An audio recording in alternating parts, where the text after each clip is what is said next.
खालसा जी channel ਨੂੰ subscribe ਕਰਨ ਤੋਂ ਬਾਅਦ 'ਚ ਆਲ ਨੋਟੀਫਿਕੇਸ਼ਨ ਨੂੰ ਜ਼ਰੂਰ ਔਨ ਕਰੋ ਤਾਂ ਕਿ ਸਾਡੀ ਕਥਾ ਕੀਰਤਨ ਦੀ ਹਰ ਵੀਡੀਓ ਤੁਹਾਡੇ ਤੱਕ ਪਹੁੰਚਦੀ ਰਹੇ ਅਤੇ ਵੀਡੀਓ ਨੂੰ ਲਾਈਕ ਕਰਨਾ ਨਾ ਭੁੱਲਣਾ ਜੀ। ਹਮ ਕਾਲਖ ਧੋਵੈ ਸੁਕਹੋ ਟਲ ਗੁਰ ਸੇਵੀਐ ਅਹਨਸ ਸਹਿਜ ਸੁਭਾਏ। दर्शन परसिय गुरु के जन्म मरण दुख जाय। होवै सिफत खसमदी नूर अरसों कुरसों चटिया। तद डिठे सचे पातशाह माल जन्म जन्म दी कटिया। सज्जन सच्चा पातशाह शेर शाहां दे शाहू।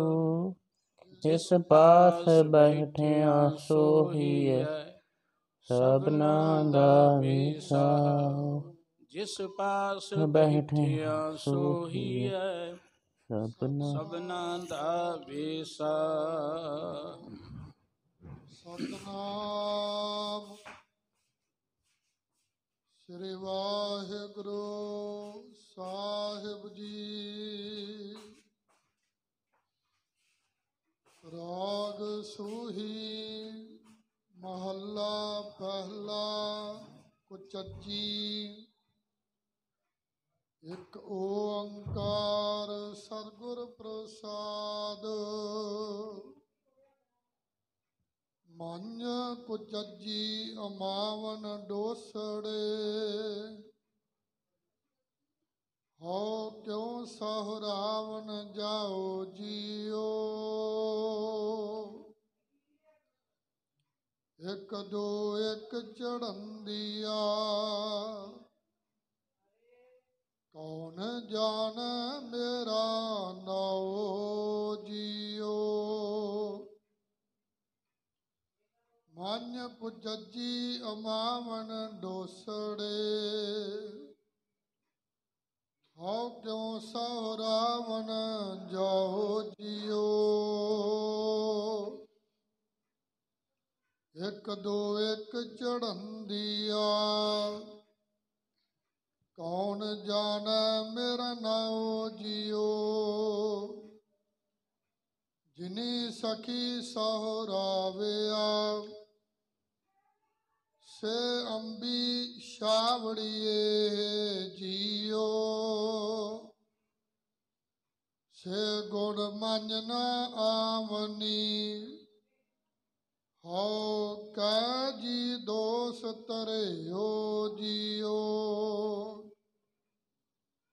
ਕਿਆ ਗੁਣ ਤੇਰੇ ਵਿਥਰਾ ਹਉ ਕਿਆ ਕਿਆ ਕਿੰਨਾ ਤੇਰਾ ਨਾਉ ਜੀਓ। ਇਕਤ ਟੋਲ ਨਾ ਅੰਬੜਾ ਹਉ ਸਦ ਕੁਰਬਾਨ ਤੇਰਾ ਜਾਓ ਜੀਓ। ਸੋਇਨਾ ਰੂਪਾ ਰੰਗੁਲਾ ਮੋਤੀ ਤਾ ਮਾਨਕ ਜੀਓ। ਸੇ ਵਸਤੂ ਸਹ ਦਿੱਤੀਆ ਮੈਂ ਤਿਨ ਸਿਉ ਲਾਇਆ ਚਿਤ ਜੀਓ। ਮੰਦਰ ਮਿੱਟੀ ਸੰਦੜੇ ਪੱਥਰ ਕੀਤੇ ਰਾਸ ਜੀਓ। ਹਉ ਇੰਨੀ ਟੋਲੀ ਭੁੱਲੀ ਅਸ ਤਿਸ ਕੰਤ ਨ ਬੈਠੀ ਪਾਸ ਜੀਓ। ਅੰਬਰ ਕੁੰਜਾ ਕੁਰਲੀਆ ਭਗ ਬੈਠੇ ਆਏ ਜੀਓ। ਸਾ ਧਨ ਚੱਲੀ ਸਾਹੁਰੈ ਕਿਆ ਮੋਹ ਦੇਸੀ ਅੱਗੇ ਜਾਏ ਜੀਓ। ਸੁੱਤੀ ਸੁੱਤੀ ਝਾਲ ਥੀਆ ਭੁੱਲੀ ਵਾਟੜੀ ਆਸ ਜੀਓ। ਤਾ ਸਹ ਨਾਲੋਂ ਮੁਕਤੀ ਅਸ ਦੁੱਖਾਂ ਕੋ ਧਰਿਆਸ ਜੀਓ ਤੁਧ ਗੁਣ ਮੈਂ ਸਭ ਅਵਗਣਾ ਇਕ ਨਾਨਕ ਕੀ ਅਰਦਾਸ ਜੀਓ ਸਭ ਰਾਤੀ ਸੁਹਾਗਣੀ ਮੈਂ ਦੁਹਾਗਣ ਕਾਈ ਰਾਤ ਜੀਓ ਤੁਧ ਗੁਣ ਮੈਂ ਸਭ ਅਵਗਣਾ ਇਕ ਨਾਨਕ ਕੀ ਅਰਦਾਸ ਜੀਓ ਸਭ ਰਾਤੀ ਸੁਹਾਗਣੀ ਮੈਂ ਦੁਹਾਗਣ ਕਾਈ ਰਾਤ ਜੀਓ। ਵਾਹਿਗੁਰੂ ਜੀ ਕਾ ਖਾਲਸਾ ਵਾਹਿਗੁਰੂ ਜੀ ਕੀ ਫਤਿਹ। ਫਤਿਹ। ਸਰਬ ਸੁੱਖਾਂ ਦੇ ਦਾਤੇ ਸਤਿਗੁਰੂ ਜੁਗੋ ਜੁਗ ਅਟਲ ਚਵਰ ਛਤਰ ਤਖਤ ਦੇ ਮਾਲਕ ਜਹਰਾ ਜਹੂਰ ਅਤੇ ਹਾਜ਼ਰਾ ਹਜੂਰ ਸਾਹਿਬ ਸ੍ਰੀ ਗੁਰੂ ਗ੍ਰੰਥ ਸਾਹਿਬ ਜੀ ਦੀ ਪਾਵਨ ਪਵਿੱਤਰ ਹਜ਼ੂਰੀ ਵਿਖੇ ਸੁਭਾਏਮਾਨ ਮਹਾਨ ਇਤਿਹਾਸਕ ਸਥਾਨ ਦੀਵਾਨ ਸਥਾਨ ਗੁਰਦੁਆਰਾ ਮੰਜੀ ਸਾਹਿਬ ਜੀ ਵਿਖੇ ਜੁੜ ਬੈਠੇ ਗੁਰੂ ਸਵਾਰੀ ਸਤਸੰਗੀ ਜਨੋਂ, ਵਾਹਿਗੁਰੂ ਜੀ ਨੇ ਬਖਸ਼ਿਸ਼ ਕੀਤੀ ਹੈ ਅੰਮ੍ਰਿਤ ਵੇਲੇ ਧੰਨ ਗੁਰੂ ਰਾਮਦਾਸ ਜੀ ਮਹਾਰਾਜ ਦੇ ਪਾਵਨ ਅਸਥਾਨ ਦੇ ਦੀਦਾਰ ਕਰਨ ਦਾ ਸੁਭਾਗ ਪ੍ਰਾਪਤ ਹੋਇਆ।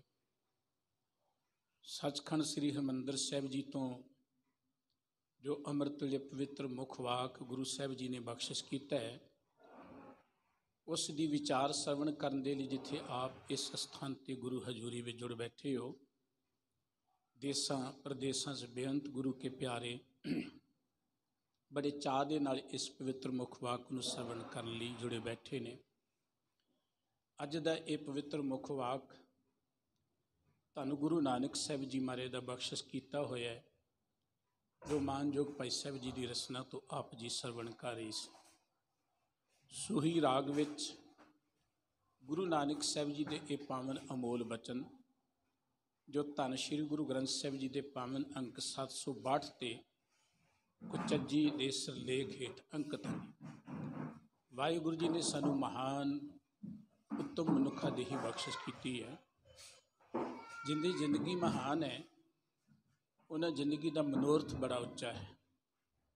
ਜ਼ਿੰਦਗੀ ਦਾ ਮਕਸਦ ਹੈ ਪਰਮ ਆਨੰਦ ਵਿੱਚ ਲਿਵਲੀਨ ਹੋਣਾ, ਪਰਮਾਤਮਾ 'ਚ ਅਭੇਦ ਹੋਣਾ। ਪਰ ਜਦੋਂ ਅਸੀਂ ਜਗਤ ਵਿੱਚ ਨਜ਼ਰ ਮਾਰਦੇ ਹਾਂ, ਇਹ ਮਨੁੱਖ ਨੂੰ ਅਸੀਂ ਕਹਿੰਦੇ ਭਾਵੇਂ 84 ਲੱਖ ਜੂਨਾਂ ਦਾ ਸਰਦਾਰ ਹਾਂ, ਸਤਿਪੁਰਖਾਂ ਨੇ ਇਹਨੂੰ ਧਰਤੀ ਦਾ ਮਾਲਕ, ਧਰਤੀ ਦਾ ਰਾਜਾ ਕਿਹਾ ਹੈ। ਅਰੇ ਧਰਤੀ ਦਾ ਰਾਜਾ ਪਰੇਸ਼ਾਨ ਹੀ ਬੜਾ ਹੈ, ਦੁੱਖਾਂ 'ਚ ਘਿਰਿਆ ਹੋਇਆ ਹੈ। ਖਾਸ ਕਰਕੇ ਜਿਸ ਦੌਰ 'ਚ ਅੱਜ ਆਪਾਂ ਗੁਜ਼ਰ ਗਏ ਹਾਂ। ਵੈਸੇ ਤਾਂ ਮਨੁੱਖ ਦੀ ਜ਼ਿੰਦਗੀ ਦਾ ਕੋਈ ਵੀ ਸਮਾਂ ਤੁਸੀਂ ਦੇਖੋ, ਮਨੁੱਖ ਅੰਦਰੋਂ ਡਰਿਆ ਹੁੰਦਾ ਹੈ, ਮਨੁੱਖ ਅੰਦਰ ਸਹਿਮਿਆ ਹੁੰਦਾ ਹੈ। ਪਤਾ ਨਹੀਂ ਕਿੰਨੇ ਕੁ ਦੁੱਖ, ਕਿੰਨੀਆਂ ਰੁਕਾਵਟਾਂ ਸਾਡੀ ਜ਼ਿੰਦਗੀ ਵਿੱਚ ਆ ਕੇ ਸਾਨੂੰ ਰੋਕਦੀਆਂ ਨੇ। ਉਹਦਾ ਕਾਰਨ ਕੀ ਹੈ? ਉਹਦਾ ਕਾਰਨ ਕਿ ਸਾਨੂੰ ਜੀਉਣ ਦੀ ਜਾਚ ਨਹੀਂ ਆਈ। ਗੁਰੂ ਸਾਹਿਬ ਜੀ ਨੇ ਇੱਕ ਬਚਨ ਕਿਹਾ, ਇਹੋ ਜਗਤ ਮਮਤਾ ਮੂਆ ਜੀਵਨ ਕੀ ਵਿਧ ਨਾ ਹੈ, ਗੁਰ ਕੇ ਭਾਣੇ ਜੇ ਚੱਲੇ ਤਾਂ ਜੀਵਨ ਪਦਵੀ ਪਾਏ। ਇਹ ਜੀਵ ਜਿਹੜਾ ਮੋਹ ਮਾਇਆ ਦੇ ਦੁੱਖਾਂ 'ਚ ਪੈ ਕੇ ਮਰ ਰਿਹਾ ਹੈ ਨਾ, ਇਹਦੇ ਕਾਰਨ ਇਹ ਹੈ ਕਿ ਇਹਨੂੰ ਜਿਉਣ ਦੀ ਜਾਚ ਨਹੀਂ ਹੈ। ਜੇ ਗੁਰੂ ਕੇ ਭਾਣੇ 'ਚ ਆ ਕੇ ਇਹ ਜੀਵਨ ਜਾਚ ਸਿੱਖ ਲਏ ਤੇ ਜ਼ਿੰਦਗੀ ਦੀ ਜੋ ਪਦਵੀ ਹੈ, ਜ਼ਿੰਦਗੀ ਦਾ ਜੋ ਸਿਖਰ ਹੈ, ਜ਼ਿੰਦਗੀ ਦਾ ਜੋ ਮਕਸਦ ਹੈ, ਉਸ ਨੂੰ ਇਹ ਮਾਣ ਸਕਦਾ ਹੈ। ਜੇ ਜਿਉਣ ਦੀ ਜਾਚ ਨਹੀਂ ਹੈ ਤੇ ਜ਼ਿੰਦਗੀ 'ਚ ਦੁੱਖ ਹੀ ਦੁੱਖ ਨੇ। ਅਕਸਰ ਆਪਾਂ ਕਹਿੰਦੇ ਅੱਜ ਕੱਲ੍ਹ ਇੱਕ ਗੱਲ ਚੱਲ ਰਹੀ ਕਿ ਜਿਹਦੀ ਇਮਿਊਨਿਟੀ ਤਗੜੀ ਹੈ ਨਾ, ਉਹਦੇ 'ਤੇ ਆ ਜੋ ਵਾਇਰਸ ਹੈ ਇਹਦਾ ਅਸਰ ਨਹੀਂ ਹੋਏਗਾ। ਗੱਲ ਇਕੱਲੀ ਇਸ ਵਾਇਰਸ ਦੀ ਨਹੀਂ ਹੈ। ਜੇ ਤੁਸੀਂ ਅੰਦਰੋਂ ਤਗੜੇ ਹੋ, ਤੁਹਾਡੀ ਇਮਿਊਨਿਟੀ ਤਗੜੀ, ਕੋਈ ਵੀ ਦੁੱਖ ਤੁਹਾਡੇ 'ਤੇ ਭਾਰੂ ਨਹੀਂ ਹੋ ਸਕਦਾ। ਤੁਸੀਂ ਦੁੱਖ ਵਿੱਚ ਵੀ ਸੁੱਖ ਨੂੰ ਮਨਾ ਸਕਦੇ ਹੋ। ਕੁਦਰਤ ਦਾ ਇੱਕ ਨੇਚਰ ਹੈ, ਪਰਮਾਤਮਾ ਨੇ ਜੋ ਇਹ ਜਿਹੜਾ ਯੂਨੀਵਰਸ ਬਣਾਇਆ, ਬ੍ਰਹਿਮੰਡ ਬਣਾਇਆ ਨਾ, ਇਹ ਕਿਸੇ ਕਾਨੂੰਨ ਦੇ ਅਧੀਨ ਚੱਲਦਾ ਹੈ, ਜਿਹਨੂੰ ਆਪਾਂ ਲਾਅ ਆਫ ਨੇਚਰ ਕਹਿੰਦੇ ਹਾਂ, ਲਾਅ ਆਫ ਐਨਰਜੀ। ਆਪਾਂ ਦੇਖਦੇ ਹਾਂ ਸੂਰਜ ਹੈ, ਸੂਰਜ ਦੀ ਐਨਰਜੀ ਦੇ ਨਾਲ ਇਹ ਜਗਤ ਦੇ ਵਿੱਚ ਹਰਿਆਵਲ ਹੈ, ਸਾਨੂੰ ਤਾਕਤ ਮਿਲਦੀ ਹੈ। ਇਸੇ ਤਰੀਕੇ ਦੇ ਨਾਲ ਬਿਜਲੀ ਹੈ, ਬਿਜਲੀ ਨੂੰ ਤੁਸੀਂ ਦੇਖ ਨਹੀਂ ਸਕਦੇ, ਬਿਜਲੀ ਨੂੰ ਤੁਸੀਂ ਫੜ ਨਹੀਂ ਸਕਦੇ, ਬਿਜਲੀ ਦਾ ਤੁਸੀਂ ਰੰਗ ਦੱਸ ਨਹੀਂ ਸਕਦੇ। ਪਰ ਬਿਜਲੀ ਤੋਂ ਅਸੀਂ ਕਿੰਨੇ ਕੰਮ ਲੈਂਦੇ ਹਾਂ, ਐਨਰਜੀ ਤੋਂ ਆਪਾਂ ਕਿੰਨੇ ਸੁੱਖ ਲੈਂਦੇ, ਪੱਖੇ ਚੱਲਦੇ ਨੇ, ਏਸੀ ਚੱਲਦੇ ਨੇ। ਬਿਲਕੁਲ ਇਸੇ ਤਰੀਕੇ ਦੇ ਨਾਲ ਪਰਮਾਤਮਾ ਨੇ ਇੱਕ ਸਾਨੂੰ ਸ਼ਕਤੀ ਦਿੱਤੀ ਜਿਹਨੂੰ ਆਪਾਂ ਪ੍ਰਾਣ ਸ਼ਕਤੀ ਕਹਿੰਦੇ ਹਾਂ। ਉਸ ਪ੍ਰਾਣ ਸ਼ਕਤੀ ਦੇ ਨਾਲ ਅਸੀਂ ਚੱਲਦੇ ਫਿਰਦੇ ਹਾਂ। ਜਦੋਂ ਪਰਮਾਤਮਾ ਆਪਣੀ ਪ੍ਰਾਣ ਸ਼ਕਤੀ ਸਾਡੇ ਕੋਲੋਂ ਵਾਪਸ ਲੈ ਲੈਂਦਾ, ਫਿਰ ਸਭ ਮੁਰਦਾ ਗਿਣੇ ਜਾਂਦੇ ਹਾਂ। ਉਹ ਜਿਹੜੀ ਪ੍ਰਾਣ ਸ਼ਕਤੀ ਪਰਮਾਤਮਾ ਨੇ ਸਾਨੂੰ ਦਿੱਤੀ ਹੈ, ਜ਼ਿੰਦਗੀ 'ਚ ਉਹਨੂੰ ਤੁਸੀਂ ਵਧਾ ਸਕਦੇ ਹੋ, ਉਹਨੂੰ ਤੁਸੀਂ ਘਟਾ ਵੀ ਸਕਦੇ ਹੋ। ਜਦੋਂ ਜ਼ਿੰਦਗੀ 'ਚ ਅਸੀਂ ਪਰਮਾਤਮਾ ਨਾਲੋਂ ਟੁੱਟ ਕੇ, ਇਵੇਂ ਕਹਿ ਲਓ ਰੱਬ ਦੀ ਰਜ਼ਾ ਤੋਂ ਉਲਟ ਚੱਲ ਕੇ ਔਗੁਣਾਂ ਦੇ ਨਾਲ ਜੁੜਦੇ ਜਾਵਾਂਗੇ, ਤਿਉਂ ਤੋਂ ਤੁਸੀਂ ਅੰਦਰੋਂ ਕਮਜ਼ੋਰ ਹੁੰਦੇ ਜਾਓਗੇ। ਤਿਉਂ ਤੋਂ ਰੋਗ ਤੁਹਾਡੇ 'ਤੇ, ਨਿੱਕੀਆਂ ਨਿੱਕੀਆਂ ਮੁਸ਼ਕਲਾਂ ਵੀ ਤੁਹਾਨੂੰ ਵੱਡੀਆਂ ਨਜ਼ਰ ਆਉਣਗੀਆਂ। ਜ਼ਿੰਦਗੀ ਦੇ ਅੰਦਰ ਅਨੇਕਾਂ ਬਿਪਤਾਵਾਂ ਨਜ਼ਰ ਆਉਣਗੀਆਂ। ਜਦੋਂ ਤੁਸੀਂ ਪਰਮਾਤਮਾ ਦੇ ਪਿਆਰ ਜੁੜ ਜਾਓਗੇ, ਉਦੋਂ ਤੁਸੀਂ ਅੰਦਰੋਂ ਸਟਰੋਂਗ ਹੁੰਦੇ ਜਾਓਗੇ, ਬਲਵਾਨ ਹੁੰਦੇ ਜਾਓਗੇ। ਇਸ ਕਰਕੇ ਉਸ ਹਰ ਮਨੁੱਖ ਜਿਹੜਾ ਹੈ ਨਾ, ਉਹਦੀ ਜ਼ਿੰਦਗੀ 'ਚ ਹਰ ਰੋਜ਼ ਹਜ਼ਾਰਾਂ ਖਿਆਲ ਆਉਂਦੇ ਨੇ, ਥਾਟ ਆਉਂਦੇ ਨੇ। ਜੋ ਖਿਆਲ ਹੁੰਦੇ ਨੇ, ਉਹਨਾਂ ਖਿਆਲਾਂ ਦੇ ਨਾਲ ਹੀ ਸਾਡੀ ਉਹ ਸ਼ਕਤੀ ਜਿਹੜੀ ਵੱਧਦੀ ਅਤੇ ਘਟਦੀ ਰਹਿੰਦੀ ਹੈ, ਜਿਹਨੂੰ ਆਪਾਂ ਇਮਿਊਨਿਟੀ ਵੀ ਕਹਿ ਸਕਦੇ ਹਾਂ। ਔਰ ਜੋ ਸਾਡੇ ਖਿਆਲ ਹੁੰਦੇ ਨੇ, ਉਹਨਾਂ ਖਿਆਲਾਂ ਦੇ ਨਾਲ ਸਾਡਾ ਇੱਕ ਔਰਾ ਬਣਦਾ, ਜਿਹਨੂੰ ਆਪਾਂ ਮੰਡਲ ਕਹਿੰਦੇ, ਪ੍ਰਕਾਸ਼ ਚੱਕਰ ਬਣਦਾ। ਮਨੁੱਖ ਮਾੜੇ ਕੰਮ ਕਰੇਗਾ, ਉਹਦਾ ਪ੍ਰਕਾਸ਼ ਚੱਕਰ ਮਾੜਾ ਹੋਏਗਾ, ਕਮਜ਼ੋਰ ਹੋਏਗਾ, ਉਹਦੇ 'ਤੇ ਦੁੱਖ ਜਲਦੀ ਭਾਰੂ ਹੋ ਜਾਣਗੇ, ਉਹ ਦੁੱਖਾਂ ਦੇ ਅਧੀਨ ਹੋ ਜਾਏਗਾ, ਦੁਖੀ ਹੋ ਜਾਏਗਾ। ਜਿੰਨਾ ਮਨੁੱਖ ਵਧੀਆ ਥਾਟ ਲਿਆਏਗਾ, ਵਧੀਆ ਖਿਆਲ ਲਏਗਾ, ਵਧੀਆ ਕੰਮ ਕਰੇਗਾ, ਉਹਨਾਂ ਮਜ਼ਬੂਤ ਹੁੰਦਾ ਜਾਏਗਾ। ਤੁਸੀਂ ਕਦੀ ਰੱਬੀ ਪਿਆਰਿਆਂ ਦੀਆਂ ਤਸਵੀਰਾਂ ਦੇਖਦੇ, ਗੁਰੂ ਸਾਹਿਬ ਦੀਆਂ ਤਸਵੀਰਾਂ ਬਣਾਉਣ ਦਾ ਹੁਕਮ ਤਾਂ ਨਹੀਂ ਕੈਲੰਡਰਾਂ ਵਾਲਿਆਂ ਨੇ ਬਣਾਈਆਂ ਨੇ, ਹੋਰ ਅਵਤਾਰਾਂ ਦੀਆਂ, ਦੇਵੀ ਦੇਵਤਿਆਂ ਦੀਆਂ ਬਣਾਈਆਂ ਨੇ। ਉਹਨਾਂ ਦੇ ਦੁਆਲੇ ਇੱਕ ਨਾ ਚੱਕਰ ਜਿਹਾ ਹੁੰਦਾ, ਜਿਹਨੂੰ ਪ੍ਰਕਾਸ਼ ਚੱਕਰ ਕਹਿੰਦੇ ਨੇ, ਉਹਨੂੰ ਔਰਾ ਕਿਹਾ ਜਾਂਦਾ ਹੈ। ਰੱਬੀ ਪਿਆਰਿਆਂ ਦਾ ਜਿਹੜਾ ਔਰਾ ਇੰਨਾ ਤਗੜਾ ਹੁੰਦਾ, ਪ੍ਰਕਾਸ਼ ਹੁੰਦਾ, ਉਹ ਜਿੱਥੇ ਜਾਂਦੇ ਨੇ ਪ੍ਰਕਾਸ਼ ਕਰਦੇ ਨੇ। ਹਰ ਮਨੁੱਖ ਦੇ ਦੁਆਲੇ ਨਹੀਂ ਹੁੰਦਾ, ਕਿਉਂਕਿ ਅਸੀਂ ਉਹਨੂੰ ਕਮਜ਼ੋਰ ਕਰ ਬੈਠੇ। ਉਹਨੂੰ ਤਗੜਿਆਂ ਕਰਨ ਦਾ, ਉਹਨੂੰ ਮਜ਼ਬੂਤ ਕਰਨ ਦਾ ਇੱਕ ਤਰੀਕਾ ਸਾਨੂੰ ਸਾਡੇ ਸਤਿਗੁਰੂ ਜੀ ਨੇ ਦਿੱਤਾ। ਉਹ ਤਰੀਕਾ ਕੀ ਹੈ? ਤੁਹਾਡੀ ਜ਼ਿੰਦਗੀ 'ਚ ਵਿਚਾਰ ਵਧੀਆ ਹੋਣ। ਉਹ ਤਰੀਕਾ ਕੀ ਹੈ? ਜ਼ਿੰਦਗੀ ਤੁਸੀਂ ਪਰਉਪਕਾਰ ਕਰੋ। ਸਾਡਾ 3 ਤਰ੍ਹਾਂ ਦਾ ਜੀਵਨ ਹੈ, ਇਵੇਂ ਕਹਿ ਲਓ ਜੀਵਨ ਦੇ 3 ਲੈਵਲ ਨੇ, 3 ਪੱਧਰ ਨੇ। ਸਾਡਾ ਇੱਕ ਆਤਮਿਕ ਜੀਵਨ ਹੈ, ਸਾਡਾ ਇੱਕ ਸਰੀਰਕ ਜੀਵਨ ਹੈ, ਸਾਡਾ ਇੱਕ ਸਮਾਜਿਕ ਜੀਵਨ ਹੈ। ਗੁਰੂ ਸਾਹਿਬ ਜੀ ਨੇ ਸਾਨੂੰ ਤਿੰਨਾਂ ਪੱਖ ਤੋਂ ਮਜ਼ਬੂਤ ਹੋਣ ਦੇ ਲਈ ਇੱਕ ਬੜੀ ਸੋਹਣੀ ਦਾਤ ਦਿੱਤੀ ਹੈ, ਉਹ ਹੈ ਨਾਮ, ਦਾਨ, ਇਸ਼ਨਾਨ। ਜਦੋਂ ਤੁਸੀਂ ਪਰਮਾਤਮਾ ਦੇ ਸਿਮਰਨ ਜੁੜੋਗੇ, ਅੰਮ੍ਰਿਤ ਵੇਲੇ ਕੇ ਵਾਹਿਗੁਰੂ ਜੀ ਦੀ ਬੰਦਗੀ 'ਚ ਵਾਹਿਗੁਰੂ ਜੀ ਦੇ ਨਾਮ ਵਿੱਚ ਜੁੜੋਗੇ, ਤੁਸੀਂ ਅੰਦਰੋਂ ਪਿਓਰ ਹੁੰਦੇ ਜਾਓਗੇ, ਅੰਦਰੋਂ ਪਵਿੱਤਰ ਹੁੰਦੇ ਜਾਓਗੇ। ਜਿੰਨੇ ਤੁਸੀਂ ਅੰਦਰੋਂ ਪਵਿੱਤਰ ਹੋਵੋਗੇ, ਉਹਨੇ ਵਿਚਾਰ ਤੁਹਾਡੇ ਵਧੀਆ ਬਣਦੇ ਜਾਣਗੇ, ਥਾਟ ਤੁਹਾਡੇ ਵਧੀਆ ਹੁੰਦੇ ਜਾਣਗੇ, ਉਹਨੇ ਤੁਹਾਡੇ ਥਾਟ ਨਿਰਮਲ ਆਉਣਗੇ, ਉਹਨਾਂ ਤੁਹਾਡਾ ਔਰਾ ਜਿਹੜਾ ਉਹ ਤਗੜਾ ਹੁੰਦਾ ਚਲਿਆ ਜਾਏਗਾ। ਜਿੰਨੇ ਤੁਸੀਂ ਅੰਦਰੋਂ ਪਵਿੱਤਰ ਹੋਵੋਗੇ, ਉਹਨਾਂ ਤੁਸੀਂ ਕਦੀ ਕਿਸੇ ਦਾ ਦਿਲ ਨਹੀਂ ਦਿਖਾਓਗੇ, ਕਿਸੇ ਦਾ ਹੱਕ ਨਹੀਂ ਮਾਰੋਗੇ। ਇਸ ਕਰਕੇ ਸਾਨੂੰ ਸਾਡੇ ਸਤਿਗੁਰੂ ਜੀ ਨੇ ਆਤਮਿਕ ਤੌਰ 'ਤੇ ਬਲਵਾਨ ਹੋਣ ਦੇ ਲਈ ਦਾਤ ਦਿੱਤੀ ਹੈ ਨਾਮ, ਕਿ ਅੰਮ੍ਰਿਤ ਵੇਲੇ ਉੱਠ ਕੇ ਵਾਹਿਗੁਰੂ ਜੀ ਦਾ ਸਿਮਰਨ ਕਰੋ, ਵਾਹਿਗੁਰੂ ਜੀ ਦੀ ਬੰਦਗੀ ਕਰੋ, ਉੱਠਦਿਆਂ ਬੈਠਦਿਆਂ ਉਸ ਪ੍ਰਮਾਤਮਾ ਨੂੰ ਚਿੱਤੇ ਰੱਖੋ। ਨਾਮ ਜਪਣ ਨਾਲ ਆਤਮਿਕ ਤੌਰ 'ਤੇ ਅਸੀਂ ਉੱਚੇ ਉੱਠਦੇ ਹਾਂ, ਬਲਵਾਨ ਹੁੰਦੇ ਹਾਂ, ਪਵਿੱਤਰ ਹੁੰਦੇ ਹਾਂ।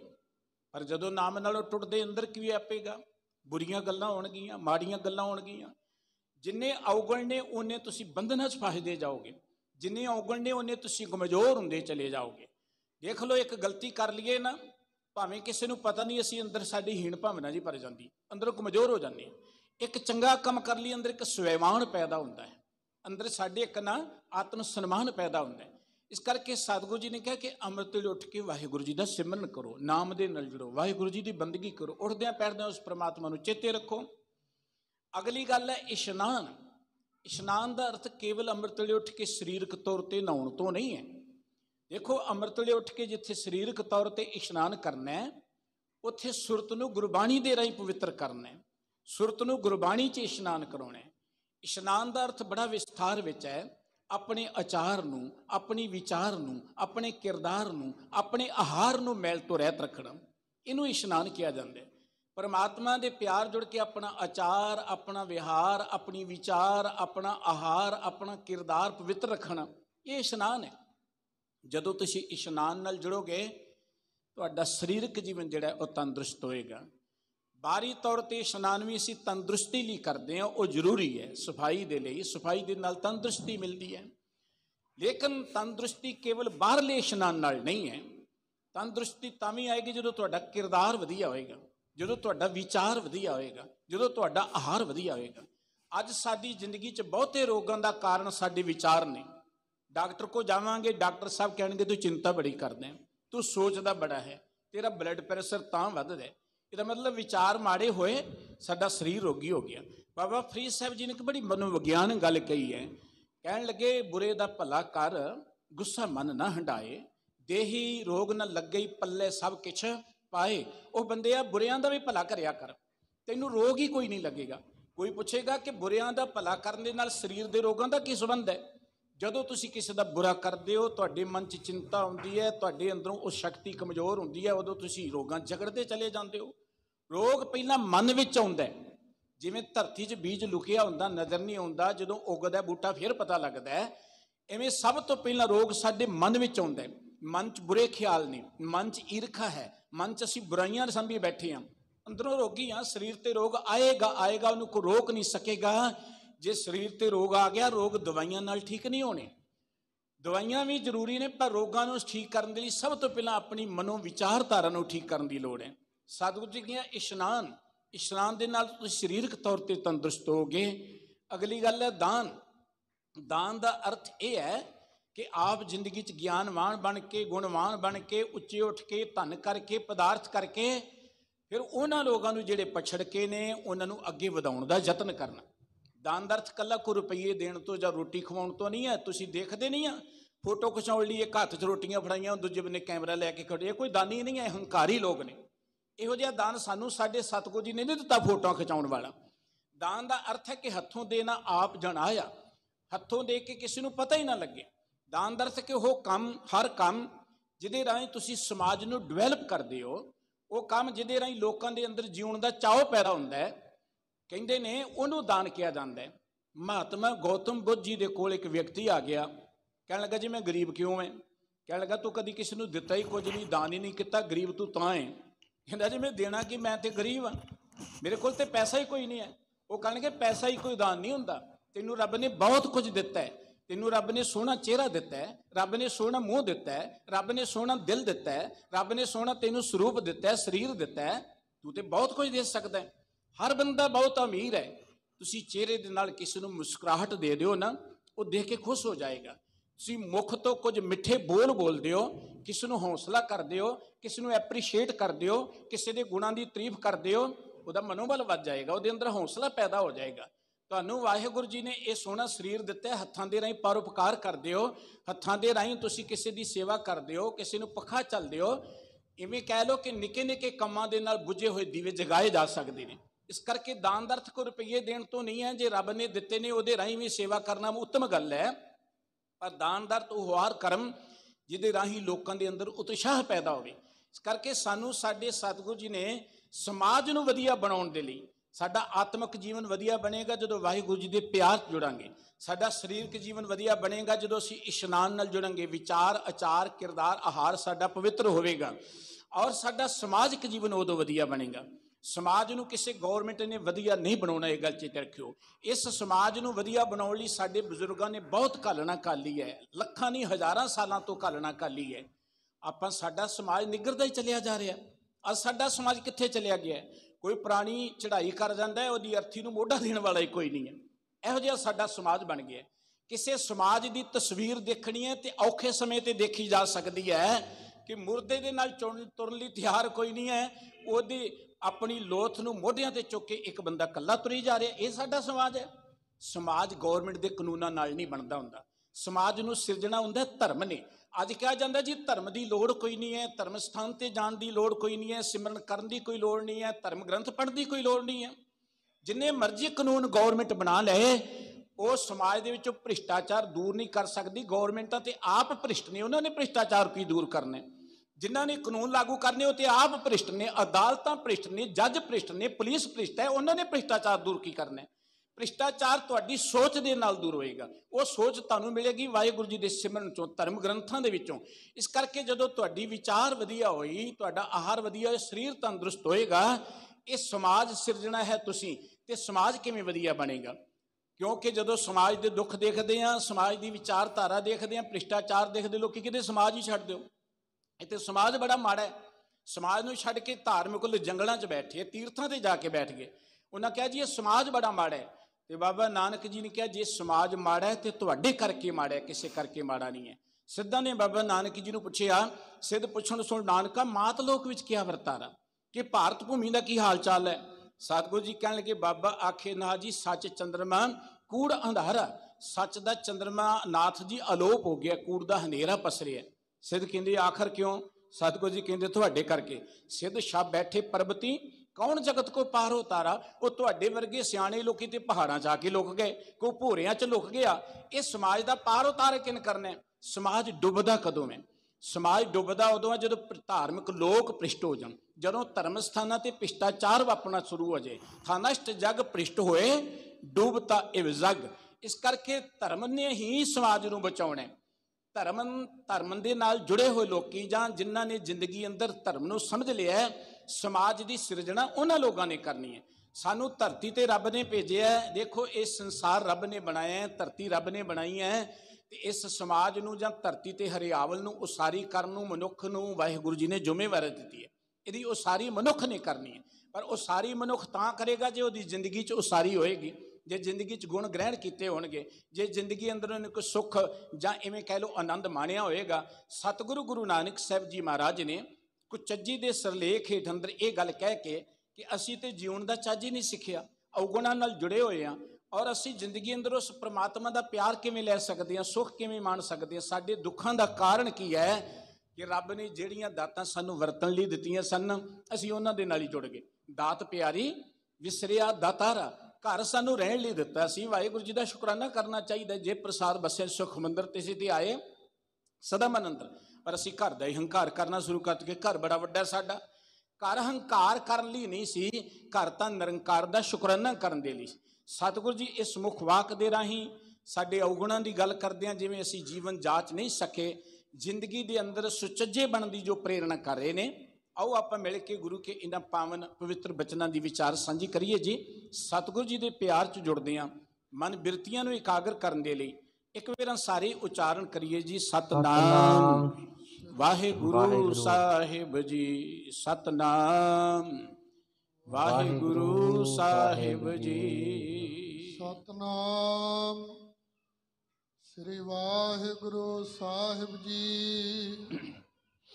ਰਾਗ ਸੂਹੀ ਮਹੱਲਾ ਪਹਿਲਾ। ਕੁਚੱਜੀ। ਇੱਕ ਓੰਕਾਰ ਸਤਿਗੁਰ ਪ੍ਰਸਾਦ। ਸੂਹੀ ਰਾਗ ਵਿੱਚ ਧੰਨ ਗੁਰੂ ਨਾਨਕ ਸਾਹਿਬ ਜੀ ਮਹਾਰਾਜ ਦੇ ਇਹ ਪਾਵਨ ਅੰਮ੍ਰਿਤ ਬਚਨ ਕੁਚੱਜੀ ਦੇ ਸਿਰਲੇਖ ਹੇਠ ਅੰਕਿਤ ਨੇ। ਸ੍ਰੀ ਗੁਰੂ ਗ੍ਰੰਥ ਸਾਹਿਬ ਜੀ ਦੇ ਪਾਵਨ ਅੰਕ 762 ਤੇ ਸੁਭਾਈਮਾਨ ਨੇ। ਸਤਿਗੁਰੂ ਜੀ ਪਾਵਨ ਬਾਣੀ ਆਰੰਭ ਕਰਦੇ ਹਾਂ, ਸ਼ਬਦ ਆਰੰਭ ਕਰਦੇ ਹਾਂ। ਪਰਮ ਪਿਤਾ ਵਾਹਿਗੁਰੂ ਜੀ ਦਾ ਮੰਗਲਾਚਰਨ ਕਰ ਰਹੇ ਨੇ ਕਿ ਉਹ ਸਦਾ ਕਾਇਮ ਰਹਿਣ ਵਾਲਾ ਬ੍ਰਹਮ ਸਰੂਪ ਪ੍ਰਮਾਤਮਾ ਕੇਵਲ ਇੱਕ ਹੈ। ਗੁਰੂ ਦੀ ਬਖਸ਼ਿਸ਼ ਸਦਕਾ ਉਹ ਪ੍ਰਾਪਤ ਹੁੰਦਾ ਹੈ। ਮਾਨਿਆ ਕੁਚੱਜੀ ਮਾਵਨ ਡੋਸੜੇ, ਹਉ ਕਿਉ ਸਹੁ ਰਾਵਨ ਜਾਓ ਜੀਓ। ਮੰਝ ਦਾ ਅਰਥ ਹੈ ਮੈਂ, ਕੁਚੱਜੀ ਜਿਹਨੂੰ ਜਿਉਣ ਦਾ ਚੱਜ ਹੀ ਨਹੀਂ ਹੈ, ਜਿਉਣ ਦੀ ਜਾਚ ਨਹੀਂ ਹੈ। ਇਹ ਭੈਣੇ ਮੈਂ ਤਾਂ ਕੁਚੱਜੀ ਹਾਂ, ਮੈਨੂੰ ਜਿਉਣ ਦਾ ਢੰਗ ਨਹੀਂ ਹੈ। ਅਮਾਵਣ ਡੋਸੜੇ, ਦੋਸ਼ ਤੋਂ ਲਫ਼ਜ਼ ਬਣਿਆ ਡੋਸੜੇ। ਮੇਰੇ ਵਿੱਚ ਬੜੇ ਭੈੜੇ ਭੈੜੇ ਔਗਣ ਨੇ, ਦੋਸ਼ ਨੇ। ਅਮਾਵਣ ਦਾ ਅਰਥ ਹੈ ਕਿ ਜਿਹੜੇ ਸਮਾ ਹੀ ਨਹੀਂ ਸਕਦੇ, ਜਿਨ੍ਹਾਂ ਨੂੰ ਲੁਕਾਇਆ ਨਹੀਂ ਜਾ ਸਕਦਾ। ਇਹ ਭੈਣੇ ਮੈਨੂੰ ਜਿਉਣ ਦੀ ਜਾਚ ਨਹੀਂ ਹੈ। ਮੇਰੇ ਵਿੱਚ ਤੇ ਅਨੇਕਾਂ ਹੀ ਦੋਸ਼ ਨੇ, ਔਗਣ ਨੇ, ਜਿਨ੍ਹਾਂ ਨੂੰ ਮੈਂ ਛੁਪਾ ਨਹੀਂ ਸਕਦੀ, ਕਿਤੇ ਉਹ ਸਮਾ ਨਹੀਂ ਸਕਦੇ। ਹਉ ਕਿਉਂ ਸਹੁ ਰਾਵਣ ਜਾਓ ਜੀਓ। ਸਹੁ ਦਾ ਅਰਥ ਪਰਮਾਤਮਾ। ਮੈਂ ਉਸ ਪਰਮਾਤਮਾ ਦੇ ਪਿਆਰ ਨੂੰ ਕਿਵੇਂ ਮਾਣ ਸਕਦੀ ਹਾਂ, ਕਿਉਂਕਿ ਮੇਰੀ ਜ਼ਿੰਦਗੀ 'ਚ ਔਗਣ ਹੀ ਇੰਨੇ ਨੇ, ਬੁਰਾਈਆਂ ਇੰਨੀਆਂ ਨੇ, ਮੈਨੂੰ ਤੇ ਜਿਉਣ ਦੀ ਜਾਚ ਨਹੀਂ ਆਈ। ਦੇਖੋ ਦੁਨੀਆ 'ਚ ਆਪਾਂ ਵਿਸਰਦੇ ਹਾਂ ਨਾ, ਦੁਨੀਆ ਗੁਣਵਾਨਾਂ ਨੂੰ ਪਿਆਰ ਕਰਦੀ ਹੈ। ਸੰਸਾਰ ਦਾ ਇਹ ਸੁਭਾਅ ਹੈ ਕਿ ਗੁਣਵਾਨਾਂ ਨੂੰ ਹਰ ਕੋਈ ਪਿਆਰ ਕਰਦਾ ਹੈ, ਲੇਕਿਨ ਅਵਗੁਣਿਆਰੇ ਮਾਨਸ ਹੈ ਭਲੋ ਨਾ ਕਹੇ ਕੋਈ। ਅਵਗੁਣਾਂ ਵਾਲੇ ਨੂੰ ਕੋਈ ਵਧੀਆ ਨਹੀਂ ਕਹਿੰਦਾ। ਜਿੰਨੇ ਤੁਹਾਡੇ ਕੋਲ ਗੁਣ ਹੋਣਗੇ, ਤੁਹਾਡੇ ਕੋਲ ਪੈਸਾ ਹੈ, ਮੁਬਾਰਕ ਹੈ, ਨਹੀਂ ਹੈ ਤੇ ਕੋਈ ਗੱਲ ਨਹੀਂ, ਤੁਹਾਡੇ ਪੱਲੇ ਗੁਣ ਨੇ, ਤੁਹਾਡੇ ਪੱਲੇ ਕੋਈ ਹੁਨਰ ਹੈ, ਤੁਸੀਂ ਜ਼ਿੰਦਗੀ ਜਿੱਥੇ ਜਾਓਗੇ ਦੁਨੀਆ ਤੁਹਾਨੂੰ ਮਾਣ ਦੇਵੇਗੀ। ਇਸ ਕਰਕੇ ਗੁਣਵੰਤੀ ਗੁਣ ਜਿਹੜੇ ਨੇ ਉਹ ਸਾਡੇ ਔਗਣਾਂ ਦੇ ਬੰਧਨਾਂ ਨੂੰ ਕੱਢਦੇ ਨੇ। ਔਗਣ ਬੰਧਨ ਨੇ, ਔਗਣ ਸਾਨੂੰ ਅੰਦਰੋਂ ਕਮਜ਼ੋਰ ਕਰਦੇ ਨੇ, ਔਗਣ ਸਾਡੀ ਆਤਮਿਕ ਸ਼ਕਤੀ ਨੂੰ ਕਮਜ਼ੋਰ ਕਰਦੇ ਨੇ। ਇਸ ਕਰਕੇ ਭੈਣੇ ਉਹ ਪਰਮਾਤਮਾ ਨੂੰ ਮਿਲਣਾ ਤੇ ਇਵੇਂ ਹੈ ਜਿਵੇਂ ਆਪਾਂ ਕਿਤੇ ਪਹਾੜ ਤੇ ਚੜ੍ਹਨਾ ਹੋਏ, ਪਰਮਾਤਮਾ ਤੱਕ ਪਹੁੰਚਣਾ ਤੇ ਸਾਡੇ ਪੱਲੇ ਤੇ ਗੁਣ ਹੀ ਕੋਈ ਨਹੀਂ ਹੈ। ਇਸ ਕਰਕੇ ਮੈਂ ਉਸ ਪਰਮਾਤਮਾ ਦੇ ਪਿਆਰ ਨੂੰ ਕਿਵੇਂ ਮਾਣ ਸਕਦੀ, ਕਿਉਂਕਿ ਮੇਰੇ ਵਿੱਚ ਬਹੁਤ ਭਾਰੀ ਔਗਣ ਨੇ, ਦੋਸ਼ ਨੇ। ਇੱਕ ਦੋ ਇੱਕ ਚੜ੍ਹਦੀ ਆ, ਕੌਣ ਜਾਣੈ ਮੇਰਾ ਨਾਉ ਜੀਓ। ਇਹ ਭੈਣੇ ਪਰਮਾਤਮਾ ਦੇ ਪਿਆਰ ਵਾਲੀਆਂ ਇੱਕ ਦੋ ਇੱਕ ਚੜ੍ਹਦੀਆਂ, ਰੱਬੀ ਰੰਗ ਵਿੱਚ ਰੰਗੇ ਹੋਏ ਗੁਣਾਂ ਵਾਲੇ ਬੇਅੰਤ ਤੋਂ ਬੇਅੰਤ ਜੀਵ ਨੇ। ਅਸੀਂ ਤੇ ਨਿੱਕੀ ਨਿੱਕੀ ਗੱਲ ਦਾ ਹੰਕਾਰ ਕਰ ਲੈਂਦੇ ਹਾਂ। ਕਿਤੇ ਸੰਗਤ ਵਿੱਚ ਆ ਕੇ ਦੇਖੀਏ, ਦੇਖੋ ਸਾਡੇ ਕੋਲ ਉਹ ਦੇਖਣ ਵਾਲੀ ਦ੍ਰਿਸ਼ਟੀ ਨਹੀਂ ਹੈ। ਸਾਡੇ ਅੰਦਰ ਔਗਣ ਨੇ, ਅਸੀਂ ਬਾਹਰੋਂ ਔਗਣ ਹੀ ਦੇਖਦੇ ਹਾਂ ਔਰ ਔਗਣ ਹੀ ਅਸੀਂ ਇਕੱਤਰ ਕਰਦੇ ਹਾਂ। ਸਾਨੂੰ ਗੁਰੂ ਸਾਹਿਬ ਜੀ ਨੇ ਕਿਹਾ ਸੀ, ਸਾਂਝ ਕੀਜੈ ਗੁਣਾ ਕੇਰੀ, ਛੋੜ ਅਵਗਣ ਚਲੀਏ, ਜਿੱਥੇ ਜਾਏ ਬਹੀਐ ਭਲਾ ਕਹੀਐ, ਝੋਲ ਅੰਮ੍ਰਿਤ ਪੀਜੈ। ਹਰ ਮਨੁੱਖ ਦੇ ਅੰਦਰ ਪ੍ਰਮਾਤਮਾ ਨੇ ਗੁਣ ਰੱਖੇ ਨੇ। ਗੁਣ ਔਗਣ ਸਾਰੇ ਹਰ ਮਨੁੱਖ ਦੇ ਅੰਦਰ ਹੁੰਦੇ ਨੇ, ਪਰ ਜਿਹੋ ਜੀ ਤੁਹਾਡੀ ਦ੍ਰਿਸ਼ਟੀ ਹੈ ਨਾ, ਤੁਸੀਂ ਉਹੀ ਕੁਝ ਲੱਭ ਲਓਗੇ। ਬੰਦੇ 'ਚ 100 ਗੁਣ ਹੋਵੇ, 99 ਗੁਣ ਹੋਣ ਤੇ ਕੋਈ ਗਲਤੀ ਹੋ ਜਾਏ, ਕਿਉਂਕਿ ਬੰਦਾ ਭੁੱਲਣਹਾਰ ਹੈ, ਗਲਤੀ ਕਰ ਸਕਦਾ ਹੈ। ਤੇ ਅਸੀਂ ਉਹਦੀ ਇੱਕ ਗਲਤੀ ਨੂੰ ਫਿਰ ਐਂ ਚੰਗੀ ਤਰ੍ਹਾਂ ਨਸ਼ਰ ਕਰਦੇ, ਛੱਜ 'ਚ ਪਾ ਕੇ ਉਹਨੂੰ ਐਂ ਛੱਟ ਦਿੰਦੇ ਚੰਗੇ ਤਰੀਕੇ ਨਾਲ। ਉਹਨੇ 99 ਚੰਗੀ ਗੱਲਾਂ ਕੀਤੀਆਂ ਹੋਣ। ਅੱਜ ਤੇ ਇੱਕ ਭਾਵੇਂ ਪੋਲੀਟੀਕਲ ਦੁਨੀਆ ਹੈ, ਭਾਵੇਂ ਕੋਈ ਦੁਨੀਆ ਹੈ, ਵਿਰੋਧੀ ਦੇ ਚੰਗੇ ਬੰਦੇ 'ਚ ਵੀ ਇੱਕ ਔਗਣ ਮਿਲ ਜੇ ਤੈਨੂੰ ਰੱਜ ਕੇ ਮੀਡੀਆ ਭੰਡਦਾ, ਰੱਜ ਕੇ ਭੰਡਦਾ, ਕਿਉਂਕਿ ਮੀਡੀਆ ਦੱਸਦਾ ਹੀ ਔਗਣ ਹੈ, ਚੰਗਿਆਈਆਂ ਤੇ ਦੱਸਦਾ ਨਹੀਂ। ਤੇ ਆਪਣੇ ਬੰਦੇ ਦੇ ਬੇਅੰਤ ਔਗਣ ਹੋਣ, ਉਹ ਰੱਜ ਕੇ ਨਿਕੰਮਾ ਹੋਏ ਤੇ ਉਹਨੂੰ ਹੀਰੋ ਬਣਾਉਣ 'ਚ ਕੋਈ ਕਸਰ ਨਹੀਂ ਛੱਡਦੇ ਅਸੀਂ। ਇਹੀ ਕਾਰਨ ਹੈ ਸਾਡੇ ਪਛੜਨ ਦਾ, ਸਮਾਜਿਕ ਤੇ ਕੌਮੀ ਤੌਰ ਤੇ ਜਾਂ ਮੁਲਕ ਦੇ ਤੌਰ ਤੇ, ਕਿਉਂਕਿ ਅਸੀਂ ਗੁਣਵਾਨ ਦੀ ਕਦਰ ਨਹੀਂ ਕਰਦੇ। ਇਹ ਗੁਣ ਪਰਮਾਤਮਾ ਦੇ ਨੇ। ਜਿੰਨਾ ਤੁਸੀਂ ਕਿਸੇ ਦੇ ਗੁਣਾਂ ਨੂੰ ਐਪਰੀਸ਼ੀਏਟ ਕਰੋਗੇ, ਜਿੰਨਾ ਕਿਸੇ ਦੇ ਗੁਣਾਂ ਦੀ ਤਾਰੀਫ ਕਰੋਗੇ, ਉਹ ਗੁਣ ਤੁਹਾਡੇ 'ਚ ਆਉਂਦੇ ਹੀ ਜਾਣਗੇ, ਤੁਸੀਂ ਗੁਣਵਾਨ ਬਣਦੇ ਜਾਓਗੇ। ਜਿੰਨਾ ਕਿਸੇ ਦੇ ਔਗਣ ਦੇਖੋਗੇ, ਔਗਣ ਹੀ ਤੁਹਾਡੇ 'ਚ ਆਉਣਗੇ, ਉਦੋਂ ਵੱਧ ਕੁਝ ਨਹੀਂ ਆਏਗਾ। ਇਸ ਕਰਕੇ ਸਾਹਿਬ ਜੀ ਕਹਿੰਦੇ, ਜਦੋਂ ਦੇਖਿਆ ਬੇਅੰਤ ਗੁਣਾਂ ਵਾਲੇ ਜੀਵ ਨੇ, ਜਦੋਂ ਤੁਸੀਂ ਗੁਣ ਦੇਖਣ ਜਾਓਗੇ, ਦੇਖੋ ਰੱਬ ਦੀ ਧਰਤੀ ਤੇ, ਪ੍ਰਮਾਤਮਾ ਦੀ ਇਸ ਧਰਤੀ ਬਹੁਤ ਬੇਅੰਤ ਵਧੀਆ ਜੀਵ ਨੇ। ਜਦੋਂ ਜਪਜੀ ਸਾਹਿਬ ਪੜ੍ਹਦੇ ਹਾਂ, ਅਸੰਖ ਜਪ ਅਸੰਖ ਭਾਓ, ਅਸੰਖ ਪੂਜਾ ਅਸੰਖ ਤਪਤਾਓ, ਅਸੰਖ ਗ੍ਰੰਥ ਮੁਖ ਵੇਦ ਪਾਠ, ਅਸੰਖ ਜੋਗ ਮਨ ਰਹੇ ਉਦਾਸ। ਅਸੰਖਾਂ ਨੇ ਜਪ ਤਪ ਕਰਨ ਵਾਲੇ, ਅਸੰਖਾਂ ਨੇ ਰੱਬ ਦਾ ਸਿਮਰਨ ਕਰਨ ਵਾਲੇ, ਅਸੰਖਾਂ ਦਾ ਅਰਥ ਅਣਗਿਣਤ, ਅਸੰਖਾਂ ਸੇਵਾ ਕਰਨ ਵਾਲੇ ਨੇ, ਅਸੰਖਾਂ ਚੰਗੇ ਲੋਕ ਨੇ। ਕਿਉਂਕਿ ਚੰਗਾ ਸਾਨੂੰ ਦਿਖਾਇਆ ਹੀ ਨਹੀਂ ਜਾਂਦਾ। ਜਦੋਂ ਤੁਸੀਂ TV ਔਨ ਕਰੋ ਨਾ, ਬੁਰਾਈਆਂ, ਮੁਰਦਿਆਂ ਦੀ ਗੱਲ, ਹੋਰ ਜੋ ਕੁਝ ਬੁਰਾ ਹੈ, ਸਭ ਕੁਝ ਕਿ ਮਨੁੱਖ ਦੇ ਅੰਦਰ ਨੈਗੇਟਿਵਿਟੀ ਭਰ ਦਿੱਤੀ ਜਾਂਦੀ ਹੈ। ਰੋਗ ਇੰਨੇ ਡਰਾਉਣੇ ਨਹੀਂ ਹੈ, ਮਾਫ ਕਰਨਾ, ਅੱਜ ਮਹਾਂਮਾਰੀ ਪਸਰੀ ਹੋਈ ਹੈ, ਇੰਨੀ ਡਰਾਉਣੀ ਨਹੀਂ। ਮਹਾਂਮਾਰੀਆਂ ਆਉਂਦੀਆਂ ਰਹਿੰਦੀਆਂ ਨੇ, ਸਾਡੀ ਜ਼ਿੰਦਗੀ ਤੇ ਦੁੱਖ ਆਉਂਦੇ ਰਹਿੰਦੇ ਨੇ, ਪਰ ਇਹ ਰੋਗ ਸਰੀਰ ਤੇ ਆਏ ਖਤਰਨਾਕ ਨਹੀਂ ਹੈ। ਦੇਖੋ ਰੋਗ ਤੋਂ ਬਚਣਾ ਹੈ, ਸਫਾਈ ਰੱਖਣੀ, ਧਿਆਨ ਰੱਖਣਾ, ਜੋ ਹਦਾਇਤਾਂ ਪਾਲਣਾ ਕਰਨੀ ਹੈ। ਪਰ ਜਦੋਂ ਰੋਗ ਤੁਹਾਡੇ ਮਨ 'ਚ ਆ ਗਿਆ ਨਾ, ਉਹਨੂੰ ਕੋਈ ਨਹੀਂ ਕੱਢ ਸਕੇਗਾ। ਇਹ ਰੋਗ ਮਨ ਵਿੱਚ ਭਰਿਆ ਜਾ ਰਿਹਾ, ਮੀਡੀਆ ਵੱਲੋਂ ਡਰਾਇਆ ਜਾ ਰਿਹਾ ਮਨੁੱਖ ਨੂੰ। ਇਹ ਗੱਲ ਚਿੱਤੇ ਰੱਖਿਓ, ਰੋਗ ਨਾਲ ਬਹੁਤ ਘੱਟ ਲੋਕ ਮਰਦੇ ਨੇ, ਬਹੁਤੇ ਡਰ ਦੇ ਨਾਲ ਮਰ ਰਹੇ ਨੇ, ਡਰਾਇਆ ਜਾ ਰਿਹਾ ਹੈ। ਔਰ ਇਹ ਗੱਲ ਚਿੱਤੇ ਰੱਖਿਓ, ਕਿਸੇ ਬਿਪਤਾ ਦਾ ਸਾਹਮਣਾ ਡਰ ਕੇ ਨਹੀਂ ਕੀਤਾ ਜਾ ਸਕਦਾ। ਸਵਾਮੀ ਵਿਵੇਕਾਨੰਦ ਜੀ ਜਾ ਰਹੇ ਸਨ, ਉਹਨਾਂ ਦੀ ਜ਼ਿੰਦਗੀ ਦੀ ਇੱਕ ਬੜੀ ਪਿਆਰੀ ਮੈਂ ਘਟਨਾ ਪੜ੍ਹ ਰਿਹਾ ਸਾਂ। ਕਹਿੰਦੇ ਉਹਨਾਂ ਮਗਰ ਬਾਂਦਰ ਪੈ ਗਏ, ਬਾਂਦਰ ਪੈ ਗਏ, ਉਹ ਭੱਜ ਪਏ, ਬਾਂਦਰ ਵੀ ਭੱਜ ਪਏ, ਜਿਉਂ-ਜਿਉਂ ਭੱਜਣ ਬਾਂਦਰ ਹੋਰ ਭੱਜੀ ਜਾਣ। ਕਿਸੇ ਮਨੁੱਖ ਨੇ ਕਿਹਾ ਉਹ ਖਲੋ ਜਾ, ਉਹ ਖਲੋ ਗਏ ਤੇ ਬਾਂਦਰ ਜਿਹੜੇ ਪਿੱਛੇ ਹਟ ਗਏ। ਉਹਨਾਂ ਨੇ ਨਿਊਯਾਰਕ ਸਪੀਚ ਦਿੰਦਿਆਂ ਇੱਕ ਗੱਲ ਕੀ, ਇਹ ਕਹਾਣੀ ਸੁਣਾ ਕੇ ਕਹਿਣ ਲੱਗੇ, ਜਿੰਨਾ ਦੁੱਖਾਂ ਤੋਂ ਭੱਜੋਗੇ ਦੁੱਖ ਤੁਹਾਡੇ ਮਗਰ ਆਉਣਗੇ, ਜਿੰਨਾ ਡਰੋਗੇ ਡਰ ਤੁਹਾਡੇ ਮਗਰ ਆਏਗਾ। ਜਿੰਨਾ ਤਗੜੇ ਹੋ ਕੇ ਖਲੋ ਜਾਓਗੇ, ਡਰ ਜਿਹੜਾ ਆਪਾਂ ਕਿਤੇ ਤੁਰੇ ਜਾਈਏ ਕੁੱਤੇ ਮਗਰ ਪੈ ਦੇ ਖਲੋ ਜਦੋਂ ਕੋਈ ਪਿੱਛੇ ਹਟ ਜਾਂਦੇ ਨੇ, ਜਿੰਨਾ ਤੁਸੀਂ ਤਗੜੇ ਹੋ ਜਾਓਗੇ, ਸਟਰੋਂਗ ਹੋ ਜਾਓਗੇ, ਡਰ ਭੱਜਣਾ ਸ਼ੁਰੂ ਹੋ ਜਾਏਗਾ। ਤੇ ਸਾਨੂੰ ਸਾਡੇ ਸਤਿਗੁਰੂ ਜੀ ਨੇ ਸਦਾ ਚਾਅ 'ਚ ਰਹਿਣ ਦੀ ਗੱਲ ਕਹੀ ਹੈ। ਸਤ ਸੁਹਾਣ ਸਦਾ ਮਨ ਚਾਓ, ਚੜ੍ਹਦੀ ਕਲਾ 'ਚ ਰਹਿਣਾ। ਆਪਣੇ ਅੰਦਰਲੀ ਪਾਵਰ ਨੂੰ ਬਣਾਉਣ ਦਾ ਇੱਕ ਤਰੀਕਾ ਹੈ, ਪਹਿਲੀ ਗੱਲ ਪਰ ਕਾ ਬੁਰਾ ਨਾ ਰੱਖੋ ਚੀਤ, ਕਦੀ ਕਿਸੇ ਦਾ ਬੁਰਾ ਨਾ ਚਿਤੋ। ਦੂਜੀ ਗੱਲ, ਜੋ ਰੱਬ ਨੇ ਸਾਨੂੰ ਦਾਤਾਂ ਦਿੱਤੀਆਂ ਨਾ, ਬਹੁਤ ਕੁਝ ਦਿੱਤਾ ਹੈ, ਹਰ ਮਨੁੱਖ ਨੂੰ ਬਹੁਤ ਕੁਝ ਦਿੱਤਾ ਹੈ, ਕਿਸੇ ਨੂੰ ਘੱਟ ਨਹੀਂ ਦਿੱਤਾ। ਬਾਬਾ ਭੀਖਾ ਸਾਹਿਬ ਜੀ ਨੇ ਇੱਕ ਗੱਲ ਕੀ, ਭੀਖਾ ਭੁੱਖਾ ਕੋ ਨਹੀਂ, ਸਭ ਕੀ ਗਠੜੀ ਲਾਲ। ਕਹਿਣ ਕਿ ਕੋਈ ਭੁੱਖਾ ਨਹੀਂ ਹੈ, ਕੋਈ ਗਰੀਬ ਨਹੀਂ ਹੈ, ਹਰ ਮਨੁੱਖ ਦੇ ਅੰਦਰ ਲਾਲ ਹੀਰੇ ਭਰੇ ਪਏ ਨੇ। ਕੋਈ ਕਹਿਣ ਲੱਗਾ, ਦੇਖਦੇ ਨਹੀਂ ਲੋਕੀ ਸੜਕਾਂ ਤੇ ਖੜੇ ਨੇ, ਲੋਕੀ ਗਰੀਬ ਨੇ, ਲੋਕੀ ਦੁਖੀ ਨੇ, ਤੁਸੀਂ ਕਹਿੰਦੇ ਸਭ ਕੀ ਗਠੜੀ ਲਾਲ, ਇਹ ਭੁੱਖੇ ਹੀ ਨੇ ਤਾਂ ਹੀ ਖੜੇ ਨੇ।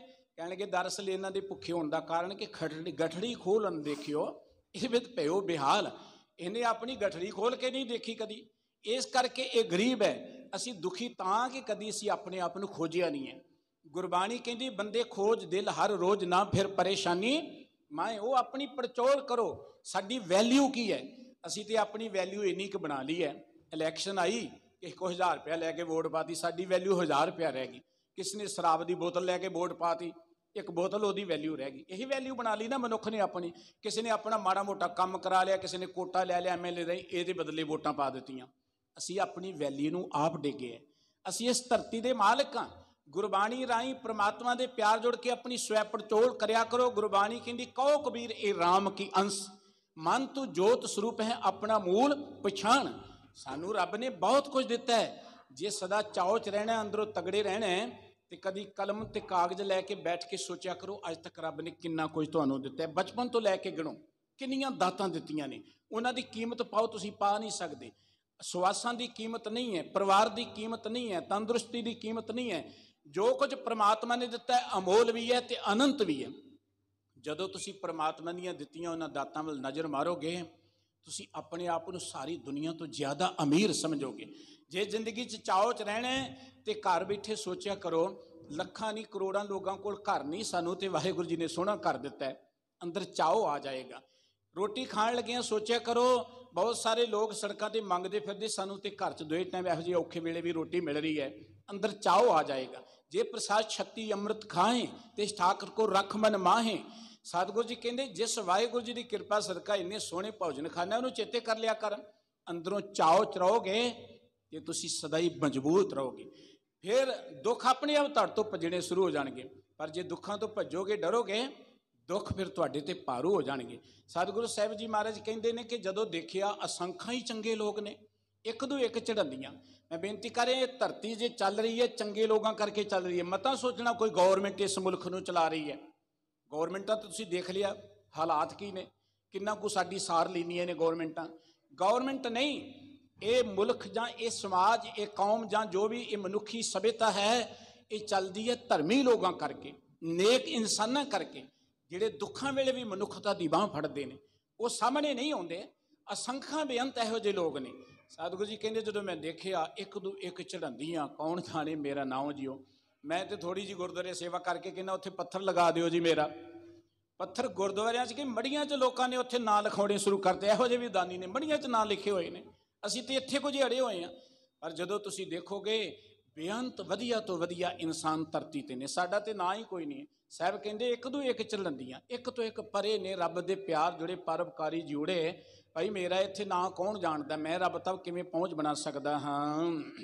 ਜਿਨੇ ਸਖੀ ਸੋਹਰਾਵਿਆ ਸੇ ਅੰਬੀ ਛਾਵੜੀਏ ਜੀਓ। ਜਿਨ੍ਹਾਂ ਜੀਵ ਰੂਪੀ ਸਖੀਆਂ ਨੇ, ਭੈਣਾਂ ਨੇ ਸਹੁਰਾਵਿਆ, ਉਸ ਵਾਹਿਗੁਰੂ ਜੀ ਦੇ ਪਿਆਰ ਨੂੰ ਮਾਣ ਲਿਆ, ਪ੍ਰਾਪਤ ਕਰ ਲਿਆ, ਉਹ ਜ਼ਿੰਦਗੀ 'ਚ ਕਿਵੇਂ ਸੁਖੀ ਹੁੰਦੇ ਨੇ।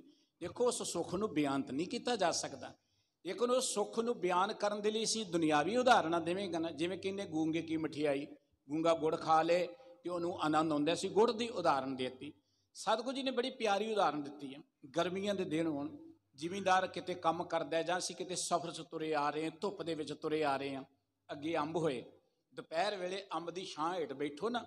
ਕਿਉਂਕਿ ਸਤਿਗੁਰੂ ਜੀ ਕਰਤਾਰਪੁਰ ਦੇ ਇਲਾਕੇ ਚਲੇ, ਜ਼ਿਲ੍ਹਾ ਗੁਰਦਾਸਪੁਰ, ਅੰਬਾਂ ਦੀ ਧਰਤੀ, ਪਹਾੜ ਦੇ ਨਾਲ ਨਾਲ ਕਿੰਨੇ ਅੰਬ ਹੁੰਦੇ ਨੇ। ਸਤਿਗੁਰੂ ਜੀ ਨੇ ਉਦਾਹਰਣ ਵੀ ਉਹੋ ਜਿਹੀ ਦਿੱਤੀ ਹੈ। ਜਿਵੇਂ ਅੰਬਾਂ ਦੀ ਠੰਡੀ ਛਾਂ ਹੁੰਦੀ ਹੈ, ਗਰਮੀਆਂ ਦੇ ਦਿਨ ਤੁਸੀਂ ਥੱਕੇ ਟੁੱਟੇ ਆਉਂਦੇ ਹੋ ਸਫ਼ਰ ਦੇ, ਤੇ ਠੰਡੀ ਛਾਂ 'ਚ ਬੈਠ ਕੇ ਕਿੰਨਾ ਆਨੰਦ ਹੈ। ਸਤਿਗੁਰੂ ਜੀ ਕਹਿੰਦੇ ਜਿਨ੍ਹਾਂ ਨੇ ਪ੍ਰਮਾਤਮਾ ਦਾ ਪਿਆਰ ਪ੍ਰਾਪਤ ਕਰ ਲਿਆ ਨਾ, ਬਿਲਕੁਲ ਉੱਦਾਂ ਜਿਵੇਂ ਕੋਈ ਥੱਤਿਆ ਟੁੱਕਿਆ ਜਾਂ ਇਵੇਂ ਕਹਿ ਲਓ ਧੁੱਪ ਦਾ ਸਤਾਇਆ, ਛਾਂ ਅੰਬ ਦੀ ਛਾਂ ਹੇਠ ਬੈਠ ਜੇ ਕਿੰਨਾ ਸੁੱਖ ਮਿਲਦਾ ਹੈ। ਪਰਮਾਤਮਾ ਦੇ ਪਿਆਰ 'ਚ ਉਹ ਵੀ ਇਸੇ ਛਾਂ ਨੂੰ ਮਾਣਦਾ ਹੈ, ਆਨੰਦ ਨੂੰ ਮਾਣਦਾ ਹੈ। ਸੇ ਗੁਣ ਮੰਨਣਾ ਆਵਨੀ ਹਉ ਕਾ ਜੀ ਦੋਸਤ ਰਿਓ ਜੀਓ। ਜੇ ਮੇਰੀ ਜ਼ਿੰਦਗੀ ਅੰਦਰ ਦੁੱਖ ਹੈ, ਮੈਂ ਪਰੇਸ਼ਾਨ ਹੈ, ਤੇ ਮੈਂ ਕਿਸ ਨੂੰ ਕੀ ਦੋਸ਼ ਦੇਵਾਂ। ਦੱਦੇ ਦੋਸ਼ ਨਾ ਦਿਓ ਕਿਸੇ, ਦੋਸ਼ ਕਰਮਾਂ ਆਪਣੇ ਆ। ਜੋ ਮੈਂ ਕੀਆ ਸੋ ਮੈਂ ਪਾਇਆ, ਦੋਸ਼ ਨਾ ਦੀਜੇ ਅਵਰਜਨਾ। ਪਰਮਾਤਮਾ ਨੂੰ ਦੋਸ਼ ਨਾ ਦਿਆ ਕਰੋ ਕਿ ਪਰਮਾਤਮਾ ਨੇ ਮਹਾਂਮਾਰੀ ਲੈਂਤੀ ਹੈ, ਪਰਮਾਤਮਾ ਨੂੰ ਦੁੱਖ। ਪਰਮਾਤਮਾ ਕਦੀ ਨਹੀਂ ਲਿਆਉਣਾ ਚਾਹੁੰਦਾ ਮਹਾਂਮਾਰੀ, ਪਰਮਾਤਮਾ ਕਦੀ ਦੁੱਖ ਨਹੀਂ ਲਿਆਉਣਾ ਚਾਹੁੰਦਾ, ਪਰਮਾਤਮਾ ਕਦੀ ਜੀ ਨੂੰ ਦੁੱਖ ਦੇਣਾ ਹੀ ਨਹੀਂ ਚਾਹੁੰਦਾ। ਅਸੀਂ ਪਰਮਾਤਮਾ ਦੇ ਬੱਚੇ ਹਾਂ। ਕੋਈ ਮਾਂ ਪਿਓ ਚਾਹੁੰਦਾ ਉਹਦੇ ਬੱਚੇ ਮਰ ਜਾਣ? ਕਦੀ ਨਹੀਂ ਚਾਹੁੰਦਾ। ਅਸੀਂ ਪਰਮਾਤਮਾ ਦੇ ਬੱਚੇ ਹਾਂ, ਲੇਕਿਨ ਜੇ ਅੱਜ ਅਸੀਂ ਦੁਖੀ ਆ ਨਾ, ਉਹ ਇਹ ਮਨੁੱਖ ਦੀਆਂ ਮਨ ਮਰਜ਼ੀਆਂ ਕਰਕੇ ਦੁਖੀ ਆ। ਉਹ ਬੰਦੇ ਨੇ ਤੇ ਪਹਾੜ ਵੱਢ ਵੱਢ ਕੇ ਵੇਚ ਦਿੱਤੇ, ਗੌਰਮੈਂਟਾਂ ਨੂੰ ਪਤਾ ਹੀ ਨਹੀਂ ਹੈ। ਬੰਦੇ ਨੇ ਦਰਿਆ ਵੱਢ ਵੱਢ ਕੇ ਵੇਚ ਦਿੱਤੇ, ਅਸੀਂ ਦਰਿਆ ਸੁਕਾ ਦਿੱਤੇ। ਕਦੀ ਦੇਖੋ ਨਾ, ਸਤਲੁਜ ਦਰਿਆ ਸੁੱਕਾ ਪਿਆ, ਲੁਧਿਆਣੇ ਦਾ ਬੁੱਢਾ ਨਾਲਾ ਖਤਮ ਹੋ ਗਿਆ। ਇਹ ਰੱਬ ਨੇ ਸਾਡੇ ਸੁੱਖਾਂ ਲਈ ਬਣਾਏ ਸਨ ਦਰਿਆ, ਅਸੀਂ ਰੱਬ ਦੀਆਂ ਦਿੱਤੀਆਂ ਦਾਤਾਂ ਨੂੰ ਸਮਝਿਆ ਨਾ। ਅਸੀਂ ਦਰਖਤ ਵੱਢ ਵੱਢ ਕੇ, ਜੰਗਲ ਵੱਢ ਵੱਢ ਕੇ ਸੋਚਿਆ ਬੜੇ ਅਮੀਰ ਬਣ ਜਾਵਾਂਗੇ। ਪਿੰਡਾਂ 'ਚ ਵੱਡੇ ਵੱਡੇ ਬੋਰਡ ਸਨ, ਉਹ ਇੱਕ ਦੋ ਚੌਧਰੀਆਂ ਨੇ ਵੱਢ ਵੱਢ ਕੇ 4 ਪੈਸੇ ਕਮਾ ਲਏ ਤੇ ਪਿੰਡ ਨੂੰ ਮਾਰੂਥਲ ਬਣਾ ਦਿੱਤਾ, ਗਰਕ ਬਣਾ ਦਿੱਤਾ। ਅੱਜ ਉਹਨਾਂ ਪਿੰਡਾਂ 'ਚ ਕੋਇਲਾ ਨਹੀਂ ਬੋਲਣਗੀਆਂ, ਉਹਨਾਂ ਪਿੰਡਾਂ ਦੇ ਵਿੱਚ ਕਦੀ ਪੰਛੀ ਆਲਣੇ ਨਹੀਂ ਪਾਉਣਗੇ, ਚਿੜੀਆਂ ਨਹੀਂ ਬੋਲਣਗੀਆਂ। ਜਿੱਥੇ ਦਰਖਤ ਹੀ ਵੱਢ ਦਿੱਤੇ ਨੇ, ਉੱਥੇ ਠੰਡੀ ਛਾਂ ਕਿੱਥੇ ਮਿਲੇਗੀ? ਇਸ ਧਰਤੀ ਨੂੰ ਬਰਬਾਦ ਅਸੀਂ ਕਰਨਾ ਸ਼ੁਰੂ ਕੀਤਾ। ਰੱਬ ਕਦੀ ਦੁੱਖ ਨਹੀਂ ਦਿੰਦਾ।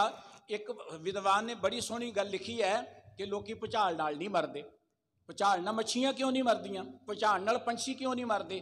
ਹਜ਼ਾਰਾਂ ਭੁਚਾਲ ਆਉਂਦੇ ਨੇ ਸਮੁੰਦਰ 'ਚ, ਕਦੀ ਕੋਈ ਮੱਛੀ ਮਰੀ ਦੇਖੀ ਹੈ? ਕਦੀ ਕੋਈ ਪੰਛੀ ਮਰਿਆ ਦੇਖਿਆ? ਜੰਗਲ 'ਚ ਵੀ ਜਿਹੜੇ ਭੁਚਾਲ ਆਉਂਦੇ, ਮਨੁੱਖ ਹੀ ਕਿਉਂ ਨਹੀਂ ਮਰਦੇ? ਮਨੁੱਖ ਇਸ ਕਰਕੇ ਮਰਦੇ, ਮਨੁੱਖ ਨੇ ਬਿਲਡਿੰਗਾਂ ਬੇਈਮਾਨੀ ਨਾਲ ਬਣਾਈਆਂ ਨੇ, ਉਹਦੇ ਵਿੱਚ ਬੇਈਮਾਨੀ ਦੇ ਨਾਲ ਬਿਲਡਿੰਗਾਂ ਖੜੀਆਂ ਕੀਤੀਆਂ, ਬਿਲਡਿੰਗਾਂ ਹੇਠ ਮਰ ਕੇ ਨੇ, ਭੁਚਾਲ ਨਾਲ ਨਹੀਂ ਮਰਦੇ, ਬਿਲਡਿੰਗਾਂ ਹੇਠ ਆ ਕੇ ਮਰਦੇ ਨੇ। ਇਸ ਕਰਕੇ ਅਸੀਂ ਜ਼ਿੰਦਗੀ 'ਚ ਕੰਮ ਹੀ ਇਹੋ ਜਿਹੇ ਕਰਦੇ। ਦੁੱਖਾਂ ਦਾ ਕਾਰਨ ਇਹ ਹੈ, ਸੇ ਗੁਣ ਮੰਝ ਨਾ ਆਮਨੀ ਹੁਣ ਕਹਿ ਜੀ ਦੋਸ਼ ਧਰਿਓ ਜੀਓ। ਮੇਰੇ ਵਿੱਚ ਤੇ ਗੁਣ ਹੀ ਨਹੀਂ ਗੇ ਤੇ ਮੈਂ ਕਿਸੇ ਨੂੰ ਦੋਸ਼ ਕੀ ਦੇਵਾਂ? ਮੈਂ ਆਪ ਔਗੁਣੇ ਆ ਰਹੀ ਹਾਂ। ਅਸੀਂ ਸਮਾਜ ਵਿੱਚ ਦਿਖਦੇ ਜਾਂਦੇ, ਦੋਸ਼ ਪ੍ਰਮਾਤਮਾ ਨੂੰ ਨਹੀਂ ਦੇਣਾ ਚਾਹੀਦਾ। ਦੇਖੋ ਨਾ, ਨਾਨਕ ਦੁਨੀਆ ਕੈਸੀ ਹੋਈ, ਸਾਲਕ ਮਿਤ ਨਾ ਰਹਿਓ ਕੋਈ, ਭਾਈ ਬੰਦੀ ਹੇਤ ਚਕਾਇਆ, ਦੁਨੀਆ ਕਾਰਨ ਦੀਨ ਗਵਾਇਆ। ਹਰ ਬੰਦਾ ਕਹਿੰਦਾ ਕਿ ਪੈਸੇ ਹੋਣਾ ਚਾਹੀਦਾ ਹੈ, ਬੰਦੇ ਦਾ ਕਸੂਰ ਕੋਈ ਨਹੀਂ। ਬੰਦੇ ਨੂੰ ਸਕੂਲਾਂ 'ਚ ਸਿਖਾਇਆ ਹੀ ਪੈਸਾ ਕਮਾਉਣਾ ਜਾਂਦਾ। ਸਕੂਲ ਉਸ 'ਚ ਅਸੀਂ ਪਾਉਂਦੇ ਜਿੱਥੇ ਬੱਚਾ ਵਧੀਆ ਪੜ੍ਹ ਕੇ ਵਧੀਆ ਨੌਕਰੀ 'ਤੇ ਜਾਏ, ਬਹੁਤੇ ਪੈਸੇ ਕਮਾਏ, ਡਾਕਟਰ ਬਣ ਕੇ ਬਹੁਤੇ ਪੈਸੇ ਕਮਾਏ, ਇੰਜੀਨੀਅਰ ਬਣ ਕੇ ਬਹੁਤੇ ਪੈਸੇ ਕਮਾਏ, ਅਮਰੀਕਾ ਕੈਨੇਡਾ ਜਾ ਕੇ ਬਹੁਤੇ ਪੈਸੇ ਕਮਾਏ। ਤੇ ਸਕੂਲਾਂ ਵਾਲੇ ਵੀ ਸਾਨੂੰ ਕੋਈ ਇਨਸਾਨ ਬਣਾਉਣ ਲਈ ਥੋੜ੍ਹਾ ਬੈਠੇ ਨੂੰ, ਪੈਸੇ ਕਮਾਉਣ ਲਈ ਬੈਠੇ ਨੇ। ਉਹ ਪਹਿਲਾਂ ਕਹਿੰਦੇ ਪੈਸੇ ਲਿਆਓ ਤੇ ਫਿਰ ਤੁਹਾਨੂੰ ਕੁਝ ਦੇਵਾਂਗੇ ਅੱਗੇ। ਉਹ ਪੈਸੇ ਕਮਾਉਣ ਲਈ, ਹਸਪਤਾਲਾਂ ਵਾਲੇ ਤੁਹਾਨੂੰ ਤੰਦਰੁਸਤ ਕਰਨ ਲਈ ਨਹੀਂ ਹੈ। ਜੇ ਤੁਹਾਡੇ ਕੋਲ ਪੈਸੇ ਨਹੀਂ ਤੇ ਤੁਹਾਨੂੰ ਬਿਲਕੁਲ ਤੰਦਰੁਸਤ ਨਹੀਂ ਦੇਣਗੇ। ਉਹ ਤੇ ਪੈਸੇ ਕਮਾਉਣ ਲਈ ਬੈਠੇ ਨੇ, ਕਿਉਂਕਿ ਉਹਨਾਂ ਨੂੰ ਸਕੂਲਾਂ ਕਾਲਜਾਂ 'ਚ, ਮੈਡੀਕਲ ਕਾਲਜਾਂ 'ਚ ਸਿਖਾਇਆ ਹੀ ਪੈਸੇ ਕਮਾਉਣਾ ਗਿਆ। ਮਨੁੱਖ ਨੇ ਪੈਸੇ ਬੜੇ ਕਮਾ ਲਏ ਨੇ। ਸਕੂਲਾਂ ਕਾਲਜਾਂ 'ਚੋਂ ਪੈਸੇ ਦੀਆਂ ਮਸ਼ੀਨਾਂ ਕੱਢੀਆਂ ਜਾਂਦੀਆਂ ਨੇ ਬਾਹਰ। ਅਸੀਂ ਬੱਚਿਆਂ ਨੂੰ ਪੈਸਿਆਂ ਦੀਆਂ ਮਸ਼ੀਨਾਂ ਕਮਾਉਣ ਵਾਲੀਆਂ ਬਣਾ ਦਿੱਤਾ।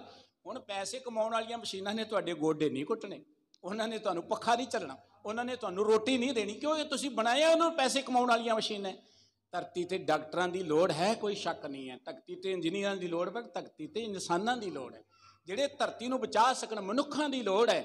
ਇਸ ਕਰਕੇ ਜਿੰਨਾ ਚਿਰ ਅਸੀਂ ਜ਼ਿੰਦਗੀ 'ਚ ਉਹ ਗੁਣ ਨਹੀਂ ਧਾਰਨ ਕਰਾਂਗੇ, ਉਹਨਾਂ ਚਿਰ ਅਸੀਂ ਦੁਖੀ ਰਵਾਂਗੇ। ਜੇ ਗੁਣ ਨਹੀਂ ਹੈ ਤੇ ਅਸੀਂ ਕਿਸੇ ਨੂੰ ਕੋਈ ਦੋਸ਼ ਨਹੀਂ ਦੇ ਸਕਦੇ ਜ਼ਿੰਦਗੀ ਅੰਦਰ ਦੁੱਖਾਂ ਕਰਕੇ। ਸਤਿਗੁਰੂ ਸਾਹਿਬ ਜੀ ਅੱਗੇ ਬਚਨ ਕਹਿ ਰਹੇ ਹਨ, ਕਿਆ ਗੁਣ ਤੇਰੇ ਵਿਥਰਾ ਹੋ, ਕਿਆ ਕਿਆ ਕਿੰਨਾ ਤੇਰਾ ਨਾਉ ਜੀਓ। ਵਾਹਿਗੁਰੂ ਜੀ, ਮੈਂ ਤੇ ਔਗੁਣਾਂ ਨਾਲ ਭਰਿਆ ਹਾਂ, ਪਰ ਕਿਆ ਗੁਣ ਤੇਰੇ ਵਿਥਰਾ। ਮੈਂ ਤੁਹਾਡੇ ਕਿਹੜੇ ਕਿਹੜੇ ਗੁਣਾਂ ਦਾ ਵਿਸਥਾਰ ਕਰਾਂ, ਬਿਆਨ ਕਰਾਂ? ਤੁਸੀਂ ਤੇ ਹੈ ਹੀ ਗੁਣਾਂ ਦੇ ਸਮੁੰਦਰ ਹੋ। ਕਿਆ ਕਾ ਕਿੰਨਾ ਤੇਰਾ ਨਾਉ ਜੀਓ। ਜਿਹੜੇ ਤੁਹਾਡੇ ਪਿਆਰ 'ਚ ਜੁੜੇ ਨੇ, ਉਹ ਤੇ ਤੁਹਾਡੇ ਬੇਅੰਤ ਨਾਮਾਂ ਨਾਲ ਤੁਹਾਨੂੰ ਚੇਤੇ ਕਰਦੇ ਨੇ। ਤੇ ਮੈਂ ਕਿਹੜਾ ਕਿਹੜਾ ਨਾਮ ਲੈ ਕੇ ਤੁਹਾਨੂੰ ਚੇਤੇ ਕਰਾਂ? ਵਾਹਿਗੁਰੂ ਜੀਓ, ਤੁਸੀਂ ਬੇਅੰਤ ਨਾਮਾਂ ਵਾਲੇ, ਬੇਅੰਤ ਗੁਣਾਂ ਵਾਲੇ ਹੋ। ਮੇਰੇ ਅੰਦਰ ਔਗਣ ਭਰੇ ਪਏ ਨੇ। ਦੇਖੋ, ਜ਼ਿੰਦਗੀ ਅੰਦਰ ਗੁਣਵਾਨ ਬਣਨ ਦਾ ਇੱਕੋ ਇੱਕ ਤਰੀਕਾ ਹੈ। ਸਤਿਗੁਰੂ ਜੀ ਕਹਿੰਦੇ ਪ੍ਰਮਾਤਮਾ ਦੇ ਗੁਣ ਗਾਓ, ਰੋਜ਼ ਪ੍ਰਮਾਤਮਾ ਦੇ ਗੁਣ ਗਾਓ। ਜੇ ਪ੍ਰਮਾਤਮਾ ਦੇ ਗੁਣ ਗਾਓਗੇ, ਤੁਸੀਂ ਵੀ ਗੁਣਵਾਨ ਬਣਦੇ ਜਾਓਗੇ। ਲੋਕਾਂ ਦੇ ਗੁਣ ਦੇਖੋਗੇ, ਗੁਣਵਾਨ ਬਣਦੇ ਜਾਓਗੇ। ਔਗੁਣ ਦੇਖੋਗੇ ਤੇ ਔਗੁਣ ਵਾਲੇ ਬਣਦੇ ਜਾਓਗੇ।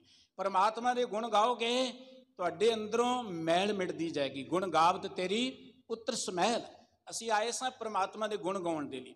ਪ੍ਰਮਾਤਮਾ ਦੇ ਗੁਣ ਗਾਉਣ ਦਾ ਅਰਥ ਇਹ ਨਹੀਂ ਕਿ ਅਸੀਂ ਪ੍ਰਮਾਤਮਾ ਦਾ ਅੰਤ ਲੈ ਲਵਾਂਗੇ। ਪ੍ਰਮਾਤਮਾ ਦਾ ਅੰਤ ਕੋਈ ਨਹੀਂ ਲੈ ਸਕਦਾ। ਪ੍ਰਮਾਤਮਾ ਦਾ ਅੰਤ ਨਾ ਕੋ ਪਾ ਸਕਿਆ, ਨਾ ਪਾ ਸਕਦਾ ਹੈ।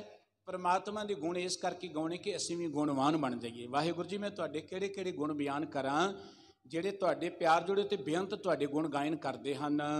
ਇੱਕ ਤਾਂ ਟੋਲ ਨਾ ਅੰਬੜਾ ਹਉ ਸਰ ਕੁਰਬਾਨ ਤੇਰਾ ਜਾਓ ਜੀਓ। ਟੋਲ ਕਹਿੰਦੇ ਨੇ ਪਦਾਰਥ ਨੂੰ। ਵਾਹਿਗੁਰੂ ਜੀ, ਜੋ ਤੁਸੀਂ ਮੈਨੂੰ ਕੀਮਤੀ ਦਾਤਾਂ ਦਿੱਤੀਆਂ ਨੇ, ਪਦਾਰਥਾਂ ਦਿੱਤੇ ਨੇ, ਮੈਂ ਤੇ ਤੁਹਾਡੇ ਉਹਨਾਂ ਪਦਾਰਥਾਂ ਰਾਹੀਂ ਵੀ ਤੁਹਾਡੇ ਤੱਕ ਨਾ ਪਹੁੰਚ ਸਕਿਆ। ਵਾਹਿਗੁਰੂ ਜੀ ਨੇ ਜੋ ਸਾਨੂੰ ਦਾਤਾਂ ਦਿੱਤੀਆਂ, ਗੁਰੂ ਨਾਨਕ ਸਾਹਿਬ ਜੀ ਦੇ ਅੰਮ੍ਰਿਤ ਬਚਨ ਰੋਜ਼ ਅਸੀਂ ਪੜ੍ਹਦੇ, ਗਾਵੇ ਕੋ ਤਾਣ ਹੋਵੇ ਕਿਸੈ ਤਾਣ, ਗਾਵੇ ਕੋ ਦਾਤ ਜਾਣੇ ਨਿਸ਼ਾਨ। ਕੋਈ ਵਾਹਿਗੁਰੂ ਜੀ ਦੀਆਂ ਦਿੱਤੀਆਂ ਦਾਤਾਂ ਨੂੰ ਉਹਦੀ ਨਿਸ਼ਾਨੀ ਜਾਣ ਕੇ ਪਰਮਾਤਮਾ ਦੇ ਗੁਣ ਗਾਉਂਦਾ। ਵਾਹਿਗੁਰੂ ਜੀ, ਤੁਸੀਂ ਬੜਾ ਸੋਹਣਾ ਮੈਨੂੰ ਘਰ ਦਿੱਤਾ। ਇਹ ਜਿੰਨੇ ਪਦਾਰਥ ਨੇ, ਆਮ ਧਾਰਮਿਕ, ਕਈ ਧਾਰਮਿਕ ਲੋਕਾਂ ਨੇ ਕਿਹਾ ਕਿ ਬੰਦਾ ਗ੍ਰਸਤ 'ਚ ਰਹਿ ਕੇ ਰੱਬ ਦੀ ਬੰਦਗੀ ਨਹੀਂ ਕਰ ਸਕਦਾ, ਜਾਂ ਸੰਸਾਰ 'ਚ ਸਮਾਜ 'ਚ ਰਹਿ ਕੇ ਬੰਦਗੀ ਨਹੀਂ ਕਰ ਸਕਦਾ। ਇਹ ਗੱਲ ਚ ਰੱਖਣਾ, ਸਭ ਤੋਂ ਜ਼ਿਆਦਾ ਬੰਦਗੀ ਗ੍ਰਸਤੀ ਕਰ ਸਕਦਾ। ਸਭ ਤੋਂ ਵਧੀਆ ਸਾਧਨ ਇੱਕ ਕਾਰੋਬਾਰ ਵਾਲੇ ਮਨੁੱਖ ਕੋ ਨੇ। ਜਦੋਂ ਘਰ ਵੜੇ ਰੱਬ ਦਾ ਧੰਨਵਾਦ ਕਰਦੇ ਹੋਏ ਵੀ ਤੇ ਰੱਬ ਦੀ ਬੰਦਗੀ ਹੈ। ਕਾਰੋਬਾਰ ਤੇ ਕਿ ਰੱਬ ਦਾ ਧੰਨਵਾਦ ਕਰਦੇ ਹੋਏ ਵੀ ਤੇ ਰੱਬ ਦੀ ਬੰਦਗੀ ਹੈ। ਧੀਆਂ ਪੁੱਤਰਾਂ ਨੂੰ ਦੇਖਿਆ ਵਾਹਿਗੁਰੂ ਜੀ ਦਾ ਸ਼ੁਕਰਾਨਾ ਕਰਦੇ ਹੋਏ ਵੀ ਤੇ ਰੱਬ ਦੀ ਬੰਦਗੀ ਹੈ। ਇਸ ਕਰਕੇ ਵਾਹਿਗੁਰੂ ਜੀ, ਮੈਂ ਤੇ ਤੁਹਾਡੇ ਇੱਕ ਵੀ ਪਦਾਰਥ ਦੇ ਰਾਹੀਂ ਤੁਹਾਡੇ ਤੱਕ ਨਹੀਂ ਪਹੁੰਚ ਸਕਿਆ, ਭਾਵ ਮੈਂ ਤੁਹਾਡਾ ਧੰਨਵਾਦ ਨਹੀਂ ਕੀਤਾ। ਸਾਨੂੰ ਵਾਹਿਗੁਰੂ ਜੀ ਨੇ ਕਿੰਨੇ ਮਹਾਨ ਪਦਾਰਥ ਦਿੱਤੇ। ਜਿੰਦੀਆ ਤੁਧ ਨੀਰ ਨਿਰਮੋਲਾ, ਜਿੰਦੀਆ ਤੁਧ ਪਵਨ ਅਮੋਲਾ। ਉਹ ਬੰਦਿਆ ਤੈਨੂੰ ਅਮੋਲ ਪਵਨ ਦਿੱਤੀ ਸੀ, ਪਰ ਬੰਦੇ ਨੇ ਸੰਭਾਲੀ ਨਾ। ਪਵਨ ਦੀ ਪਤਾ ਕਿੰਨੀ ਵਡਿਆਈ ਹੈ। ਗੈਸ ਸਿਲੰਡਰ ਲੈਣ ਲਈ ਦੁਨੀਆ ਤਰਸ ਰਹੀ ਹੈ।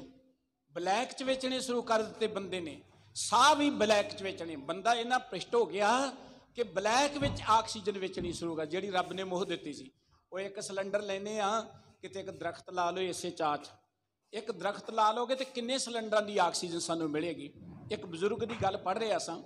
ਬਜ਼ੁਰਗ ਕਹਿੰਦੇ ਗਿਆ ਹਸਪਤਾਲ ਦੇ ਅੰਦਰ, ਉਹਨੂੰ ਉਸ ਵੇਲੇ ਇੱਕ ਸਿਲੰਡਰ ਲਾਇਆ, ਆਕਸੀਜਨ ਮਿਲੀ, ਤੇ ਉਹ ਸਿਲੰਡਰ ਦੀ ਉਹਨੇ ਕੀਮਤ ਪੁੱਛੀ, ਡਾਕਟਰ ਨੇ ਦੱਸੀ, ਠੀਕ ਹੋ ਗਿਆ। ਤੇ ਉਹ ਰੱਬ ਦਾ ਧੰਨਵਾਦ ਕਰਦਾ, ਸ਼ੁਕਰ ਕਰਦਾ। ਕਹਿੰਦਾ ਡਾਕਟਰ ਸਾਹਿਬ ਤੁਸੀਂ ਤੇ ਇੰਨੇ 'ਚ ਦਿੱਤਾ ਹੈ, ਤੇ ਰੱਬ ਨੇ ਤੇ ਮੁਫਤ ਹੀ ਸਾਨੂੰ ਆਕਸੀਜਨ ਦਿੱਤੀ ਹੋਈ ਹੈ। ਕਿੰਨੇ ਸੋਹਣੇ ਦਰਖਤ ਨੇ। ਇਹ ਮਨੁੱਖ ਰੱਬ ਦੀਆਂ ਦਿੱਤੀਆਂ ਦਾਤਾਂ ਦੀ ਕਦਰ ਨਹੀਂ ਕਰਦਾ, ਦਰਖਤਾਂ ਨੂੰ ਵੱਢੀ ਜਾਂਦਾ ਹੈ। ਭਈ ਕਿਤੇ ਵੀ ਚੱਲ ਜਾਓ, ਦਰਖਤਾਂ ਦੀ ਕਦਰ ਨਹੀਂ ਕਰਦੇ।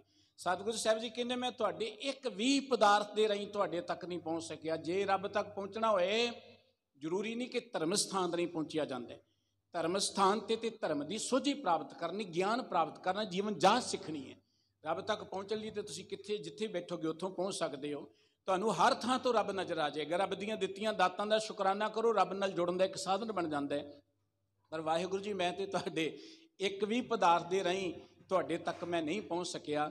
ਮੈਂ ਤੁਹਾਡੇ ਤੋਂ ਸਦਾ ਕੁਰਬਾਨ ਜਾਂਦਾ ਹਾਂ, ਬਲਿਹਾਰ ਜਾਂਦਾ ਹਾਂ ਜੀ। ਸੋਨਾ ਰੂਪਾ ਰੰਗੁਲਾ ਮੋਤੀ ਤੇ ਮਾਨਕ ਜੀਓ। ਵਾਹਿਗੁਰੂ ਜੀ, ਆ ਜਿਹੜਾ ਸੋਨਾ ਚਾਂਦੀ ਹੋਰ ਮੋਤੀ ਆਦਿਕ ਹੋਰ ਅਨੇਕ ਤਰ੍ਹਾਂ ਦੇ ਹੀਰੇ ਰਤਨ ਜਵਾਹਰ ਆਦਿਕ ਜਿਹੜੇ ਹਨ, ਸੇ ਵਸਤੂ ਸਹ ਦਿੱਤੀਆਂ ਮੈਂ ਤਿਨ ਸਿਉ ਲਾਇਆ ਚਿਤ ਜੀਓ। ਇਹ ਵਸਤੂਆਂ ਸਾਨੂੰ ਵਾਹਿਗੁਰੂ ਜੀ ਨੇ ਦਿੱਤੀਆਂ ਨੇ ਗੁਜ਼ਰਾਨ ਦੇ ਲਈ। ਧਰਤੀ ਤੇ ਰਹਿੰਦੇ ਆ, ਸਾਨੂੰ ਪਦਾਰਥ ਦੀ ਲੋੜ ਹੈ। ਪਦਾਰਥ ਤੋਂ ਬਿਨਾਂ ਨਹੀਂ ਆਪਾਂ ਜੀਉ ਸਕਦੇ, ਔਰ ਅਸੀਂ ਇਹਨਾਂ ਦੇ ਨਾਲ ਹੀ ਜੁੜ ਗਏ। ਦਾਤ ਪਿਆਰੀ ਵਿਸਰਿਆ ਦਤਾਰਾ। ਜਿਵੇਂ ਬੱਚਾ ਨਹੀਂ ਖਿਡੌਣਿਆਂ ਨਾਲ ਜੁੜਦੇ ਤੇ ਮਾਂ ਪਿਓ ਨੂੰ ਭੁੱਲ ਜਾਂਦਾ ਹੈ, ਅਸੀਂ ਖਿਡੌਣਿਆਂ ਦੇ ਨਾਲ ਜੁੜ ਕੇ ਪਰਮਾਤਮਾ ਨੂੰ ਭੁਲਾ ਦਿੱਤਾ। ਇਸ ਕਰਕੇ 300 ਲਾਇਆ ਚਿੱਤ ਜੀਓ। ਅਸੀਂ ਇਹਨਾਂ ਵਿੱਚ ਹੀ ਆਪਣੀ ਸੁਰਤ ਜੋੜ ਲਈ। ਜਿਸ ਪ੍ਰਮਾਤਮਾ ਨੇ ਸਾਨੂੰ ਸਭ ਕੁਝ ਦਿੱਤਾ ਹੈ ਨਾ, ਉਸ ਪ੍ਰਮਾਤਮਾ ਨੂੰ ਭੁਲਾ ਦਿੱਤਾ। ਮੰਦਰ ਮਿੱਟੀ ਸੰਦੜੇ ਪੱਥਰ ਕੀਤੇ ਰਾਸ ਜੀਓ। ਰਾਸ ਦਾ ਅਰਥ ਹੁੰਦੇ ਪੂੰਜੀ। ਪੂੰਜੀ ਉਹ ਹੁੰਦੀ ਜਿਹੜੀ ਤੁਹਾਡੇ ਨਾਲ ਨਿਭ ਸਕੇ। ਗੁਰਬਾਣੀ 'ਚ ਵਾਰ-ਵਾਰ ਕਿਹਾ ਹੈ ਕਿ ਆਪਾਂ ਪੂੰਜੀ ਇਕੱਤਰ ਕਰ ਲਈਏ, ਰਾਸ ਪੱਲੇ ਬੰਨ ਲਈਏ, ਜਿਹੜੀ ਔਖੇ ਵੇਲੇ ਕੰਮ ਆਏ ਉਹਨੂੰ ਆਪਾਂ ਰਾਸ ਕਹਿੰਦੇ ਆ। ਤੇ ਅਸੀਂ ਰਾਸ ਕਿਹਨੂੰ ਬਣਾ ਲਿਆ? ਮੰਦਰ ਮਿੱਟੀ ਸੰਦੜੇ, ਆ ਜਿਹੜੇ ਮਕਾਨ ਇਹਨਾਂ ਨੂੰ ਪੂੰਜੀ ਬਣਾ ਲਿਆ ਸੀ ਕਿ ਸਾਡੇ ਕੋਲ ਬੜੀ ਦੌਲਤ ਹੈ ਜੀ। ਅਸੀਂ ਮਿੱਟੀ ਦੀਆਂ ਜ਼ਮੀਨਾਂ ਨੂੰ ਆਪਣੀ ਪੂੰਜੀ ਬਣਾ ਲਿਆ, ਧਰਤੀ ਨੂੰ ਆਪਣੀ ਪੂੰਜੀ ਬਣਾ ਲਿਆ। ਸਤਿਗੁਰੂ ਜੀ ਕਹਿੰਦੇ ਭਾਈ ਮੈਂ ਤੇ ਇੱਦਾਂ ਉਗਣਾ ਵਾਲਾ ਹਾਂ, ਇਹ ਮਿੱਟੀ ਦੇ ਮੰਦਰਾਂ ਨੂੰ, ਇਹ ਮਕਾਨਾਂ ਨੂੰ, ਦੁਨੀਆ ਦੇ ਪਦਾਰਥਾਂ ਨੂੰ ਮੈਂ ਆਪਣੀ ਪੂੰਜੀ ਸਮਝ ਲਿਆ। ਪਰ ਅੱਜ ਤੱਕ ਉਹ ਮਕਾਨ ਕਦੀ ਕਿਸੇ ਦੇ ਨਾਲ ਨਹੀਂ ਗਿਆ। ਮਕਾਨ ਨੇ ਤਾਂ ਕੀ ਜਾਣਾ, ਸਰੀਰ ਵੀ ਕਦੀ ਕਿਸੇ ਦੇ ਨਾਲ ਨਹੀਂ ਜਾਂਦਾ। ਇਸ ਕਰਕੇ ਅਸੀਂ ਇਹਨਾਂ ਨੂੰ ਆਪਣੀ ਪੂੰਜੀ ਸਮਝ ਲਿਆ, ਇਹਨਾਂ ਨੂੰ ਆਪਣੀ ਦੌਲਤ ਸਮਝ ਲਿਆ। ਇਹ ਸਾਡੀ ਦੌਲਤ ਨਹੀਂ ਹੈ, ਇਹ ਸਾਡੀ ਪੂੰਜੀ ਨਹੀਂ ਹੈ। ਸਤਿਗੁਰੂ ਜੀ ਨੇ ਬਚਨ ਕਹੇ ਨੇ ਕਿ ਤੈਸੀ ਵਸਤ ਵਿਜਾਈਏ ਜੈਸੀ ਨਿਭ ਹੈ ਨਾਲ। ਉਹੋ ਜਿਹੀ ਵਸਤੂ ਵਿਆਜੀਏ ਜਿਹੜੀ ਸਾਡੇ ਨਾਲ ਨਿਭੇ। ਸਤਿਗੁਰੂ ਜੀ ਕਹਿੰਦੇ ਨੇ ਵਾਹਿਗੁਰੂ ਜੀ ਦੇ ਨਾਮ ਤੋਂ ਬਿਨਾਂ ਸਭ ਕੁਝ ਇਹ ਸ਼ਾਰ ਦੀ ਨਹੀਂ ਆਈ, ਸੁਆਹ ਦੀ ਨਹੀਂ ਆਈ, ਇਹ ਸਾਡੇ ਨਾਲ ਨਹੀਂ ਜਾ ਸਕਦੇ। ਓ ਇੰਨੀ ਟੋਲੀ ਭੁੱਲੀ ਅਸ ਇਸ ਕੰਤਨ ਬੈਠੀ ਪਾਸ ਜੀਓ। ਗੁਰੂ ਕੇ ਬਚਨ ਸਾਥ ਨਾ ਚਾਲੇ ਬਿਨ ਭਜਨ ਵਿਖਿਆ ਸਗਲੀ ਸ਼ਾਰ ਹਰ ਹਰ ਨਾਮ ਕਮਾਵਣਾ ਨਾਨਕ ਇਹ ਤਨਸਾਰ। ਸ੍ਰੇਸ਼ਟ ਜਿਹੜੀ ਸਾਡੀ ਪੂੰਜੀ ਸੀ ਉਹ ਵਾਹਿਗੁਰੂ ਜੀ ਦਾ ਸਿਮਰਨ ਸੀ। ਪਰ ਸਾਹਿਬ ਕਹਿੰਦੇ ਇੰਨੀ ਟੋਲੀ ਭੁੱਲੀ ਅਸੀਂ ਤੇ ਇੰਨਾ ਹੀ ਪਦਾਰਥਾਂ 'ਚ ਪੈ ਕੇ ਭੁੱਲ ਗਏ, ਰੱਬ ਨੂੰ ਭੁਲਾ ਦਿੱਤਾ। ਔਰ ਜ਼ਿੰਦਗੀ ਦੇ ਅੰਦਰ ਅਸੀਂ ਕਦੀ ਉਸ ਪਰਮਾਤਮਾ ਦੇ ਨਾਲ ਸਾਂਝ ਨਾ ਬਣਾਈ, ਕਦੀ ਉਹਦੇ ਪਿਆਰ 'ਚ ਨਾ ਜੁੜੇ, ਕਦੀ ਵਾਹਿਗੁਰੂ ਜੀ ਦਾ ਧੰਨਵਾਦ ਨਾ ਕੀਤਾ ਜਿਹਨੇ ਸਾਨੂੰ ਇੰਨੀਆਂ ਦਾਤਾਂ ਦਿੱਤੀਆਂ ਹਨ। ਅੰਬਰ ਕੁੰਜਾਂ ਕੁਰਲੀਆਂ ਬੱਗ ਬੈਠੇ ਆਏ ਜੀਓ। ਅੰਬਰ ਮੇਣਾ ਆਕਾਸ਼ ਕੁੰਜਾਂ। ਦੇਖੋ ਕੁੰਜਾਂ ਦਾ ਅਰਥ ਇੱਥੇ ਗੁਣ ਹੈ। ਜਦੋਂ ਜ਼ਿੰਦਗੀ ਦੇ ਅੰਦਰ ਗੁਣ ਨਹੀਂ ਹੋਣਗੇ, ਜਿਵੇਂ ਕੂੰਜਾਂ ਉੱਡਦੀਆਂ ਕੁਰਲ ਕੁਰਲ ਚਲੀਆਂ ਜਾਂਦੀਆਂ, ਸਾਡੀ ਜ਼ਿੰਦਗੀ 'ਚੋਂ ਗੁਣ ਚਲੇ ਗਏ ਤੇ ਬਾਕੀ ਕੀ ਹੋਏਗਾ? ਬੱਗ ਬੈਠੇ ਆਏ ਜੀਓ। ਬੱਗ ਦਾ ਅਰਥ ਪਖੰਡ। ਪਖੰਡੀ ਬੰਦੇ ਨੂੰ ਬਗਲੇ ਨਾਲ ਤੁਲਨਾ ਦਿੱਤੀ ਹੈ ਗੁਰਬਾਣੀ ਦੇ ਅੰਦਰ। ਜੇ ਅੰਦਰ ਗੁਣ ਨਹੀਂ ਹੈ ਫਿਰ ਅਸੀਂ ਪਖੰਡ ਕਰਾਂਗੇ। ਮੇਰੇ ਵਰਗਾ ਚਿੱਟੇ ਕੱਪੜੇ ਪਾ ਕੇ ਆਪਣੇ ਆਪ ਨੂੰ ਸੰਤ ਖਵਾਈ ਜਾਏਗਾ, ਅੰਦਰ ਗੁਣ ਨਹੀਂ ਹੈ। ਗੁਣ ਹੈ ਤੇ ਦੁਨੀਆ ਆਪਣੇ ਆਪ ਹੀ ਸਾਨੂੰ ਸੰਤ ਕਹੇਗੀ, ਵਡਿਆਈ ਕਰੇਗੀ, ਤਾਰੀਫ ਕਰੇਗੀ। ਸਤਿਗੁਰੂ ਸਾਹਿਬ ਜੀ ਕਹਿੰਦੇ ਕਿ ਜਦੋਂ ਜ਼ਿੰਦਗੀ ਅੰਦਰੋਂ ਗੁਣ ਕੂੰਜਾਂ ਵਾਂਗੂ ਚਲੇ ਗਏ, ਕੁਰਲ ਕਰਦੇ ਚਲੇ ਗਏ, ਤੇ ਬਾਕੀ ਸਿਰਫ ਪਖੰਡ ਰਹਿ ਜਾਏਗਾ, ਦਿਖਾਵਾ ਰਹਿ ਜਾਏਗਾ ਜੇ ਪੱਲੇ ਗੁਣ ਨਹੀਂ ਹੋਣਗੇ। ਮਹਾਂਪੁਰਖਾਂ ਨੇ ਦੇ ਅਰਥੇ ਵੀ ਕੀਤੇ ਨੇ ਕਿ ਜਦੋਂ ਸਾਡੇ ਕਾਲੇ ਕੇਸ ਚਲੇ ਜਾਂਦੇ ਨੇ ਤੇ ਧੌਲੇ ਵਾਲ ਆ ਜਾਂਦੇ ਨੇ, ਪਰ ਇੱਥੇ ਵਿਦਵਾਨਾਂ ਨੇ ਇਹ ਵੀ ਅਰਥ ਕੀਤੇ ਨੇ ਕਿ ਜਦੋਂ ਗੁਣ ਚਲੇ ਗਏ ਤੇ ਬਾਕੀ ਕੇਵਲ ਪਖੰਡੀ ਪੱਲੇ ਰਹਿੰਦੇ, ਦਿਖਾਵਾ ਪੱਲੇ ਰਹਿ ਜਾਂਦਾ ਹੈ। ਸਾ ਧਨ ਚੱਲੀ ਸਾਹੁਰਾ, ਕਿਆ ਮੋਹ ਦੇਸੀ ਅੱਗਾ ਜਾਏ ਜੀਓ। ਧਨ ਦਾ ਅਰਥ ਹੈ ਇਸਤਰੀ। ਜਦੋਂ ਇਹ ਜੀਵ ਰੂਪੀ ਇਸਤਰੀ ਸਹੁਰੇ ਘਰ ਜਾਏਗੀ, ਪਰਿਵਾਰ ਜਾਏਗੀ, ਜੇ ਪੱਲੇ ਗੁਣ ਹੀ ਨਹੀਂ ਹੈ ਤੇ ਉੱਥੇ ਜਾ ਕੇ ਕੀ ਮੂੰਹ ਦਿਖਾਏਗੀ। ਕੇਵਲ ਲਿਬਾਸ ਦੇ ਨਾਲ ਪ੍ਰਸੰਨਤਾ ਨਹੀਂ ਲਈ ਜਾ ਸਕਦੀ, ਲਿਬਾਸ ਮੁਬਾਰਕ ਹੈ, ਲੇਕਿਨ ਪੱਲੇ ਗੁਣ ਹੋਣਾ ਚਾਹੀਦਾ ਹੈ। ਭਾਈ ਸਾਹਿਬ ਭਾਈ ਗੁਰਦਾਸ ਜੀ ਨੇ ਇੱਕ ਬਚਨ ਲਿਖਿਆ, ਨਹਿਰ ਕੁਵਾਰ ਕੰਨਿਆ ਲਾਡਲੀ ਕੈ ਜਾਨੀਅਤ, ਵਿਆਹੇ ਸਸੁਰਾਰ ਜਾਏ ਗੁਣਨ ਕੈ ਮਾਨੀਏ। ਸਹੁਰੇ ਘਰ 'ਚ ਗੁਣਾ ਕਰਕੇ ਕਦਰ ਪੈਣੀ। ਇੱਥੇ ਅਸੀਂ ਵੱਡੇ ਘਰ 'ਚ ਵੱਡੇ ਰੁਤਬੇ, ਤਾਂ ਸਾਡਾ ਬੜਾ ਮਾਣ ਸਤਿਕਾਰ ਹੈ, ਜੋ ਕੁਝ ਵੀ ਹੈ, ਲੇਕਿਨ ਵਾਹਿਗੁਰੂ ਜੀ ਦੇ ਦਰ ਤੇ ਗੁਣਾ ਕਰਕੇ ਕਦਰ ਪੈਣੀ ਹੈ। ਜੇ ਸਾਡੇ ਪੱਲੇ ਗੁਣ ਨਾ ਹੋਏ ਤੇ ਉੱਥੇ ਸਾਨੂੰ ਨਿਰਾਸ਼ ਹੋਣਾ ਪਵੇਗਾ। ਸੁੱਤੀ ਸੁੱਤੀ ਝਾਲ ਥੀਆ, ਭੁੱਲੀ ਵਾਟੜੀਆ ਸਜੀਓ। ਸਾਹਿਬ ਕਹਿੰਦੇ ਸੁੱਤਿਆਂ ਸੁੱਤਿਆਂ ਹੀ ਪਉ ਫਟਾਲਾ ਹੋ ਗਿਆ। ਝਾਲ ਥੀਆ ਦਾ ਅਰਥ ਹੈ ਕਿ ਸਵੇਰ ਹੋ ਗਈ, ਦਿਨ ਚੜ ਗਿਆ, ਚਿੱਟਾ ਦਿਨ ਚੜ ਗਿਆ। ਸੁੱਤਿਆਂ ਸੁੱਤਿਆਂ ਵਡੇਪਾ ਆ ਗਿਆ, ਮੋਹ ਮਾਇਆ 'ਚ ਅਸੀਂ ਸੁੱਤੇ ਰਹੇ, ਜ਼ਿੰਦਗੀ ਲੰਘ ਗਈ ਸਾਡੀ, ਵਡੇਪਾ ਆ ਗਿਆ। ਭੁੱਲੀ ਵਾਟੜੀ ਆਹ ਜੀਓ, ਹੁਣ ਸਾਰੀ ਜ਼ਿੰਦਗੀ ਤੇ ਰਸਤਾ ਭੁੱਲੇ ਰਹੇ ਆਪਾਂ, ਤੇ ਹੁਣ ਤੇ ਦਿਨ ਚੜ ਗਿਆ, ਭਾਵ ਵਡੇਪਾ ਆ ਗਿਆ, ਮੌਤ ਨੇੜੇ ਆ ਗਈ ਹੈ। ਹੁਣ ਮੌਤ ਸਿਰ ਤੇ ਹੋਏ, ਕੋਈ ਬੰਦਾ ਕਹਿ ਕੇ ਸਿਰ ਤੇ ਵੈਰੀ ਚੜ ਕੇ ਆ ਗਿਆ ਜੀ, ਮੈਨੂੰ ਹੁਣ ਬੰਦੂਕ ਚਲਾਉਣੀ, ਦੱਸੋ ਮੈਂ ਵੈਰੀ ਦਾ ਮੁਕਾਬਲਾ ਕਰਾਂ। ਹੋ ਸਕਦਾ ਕਦੀ?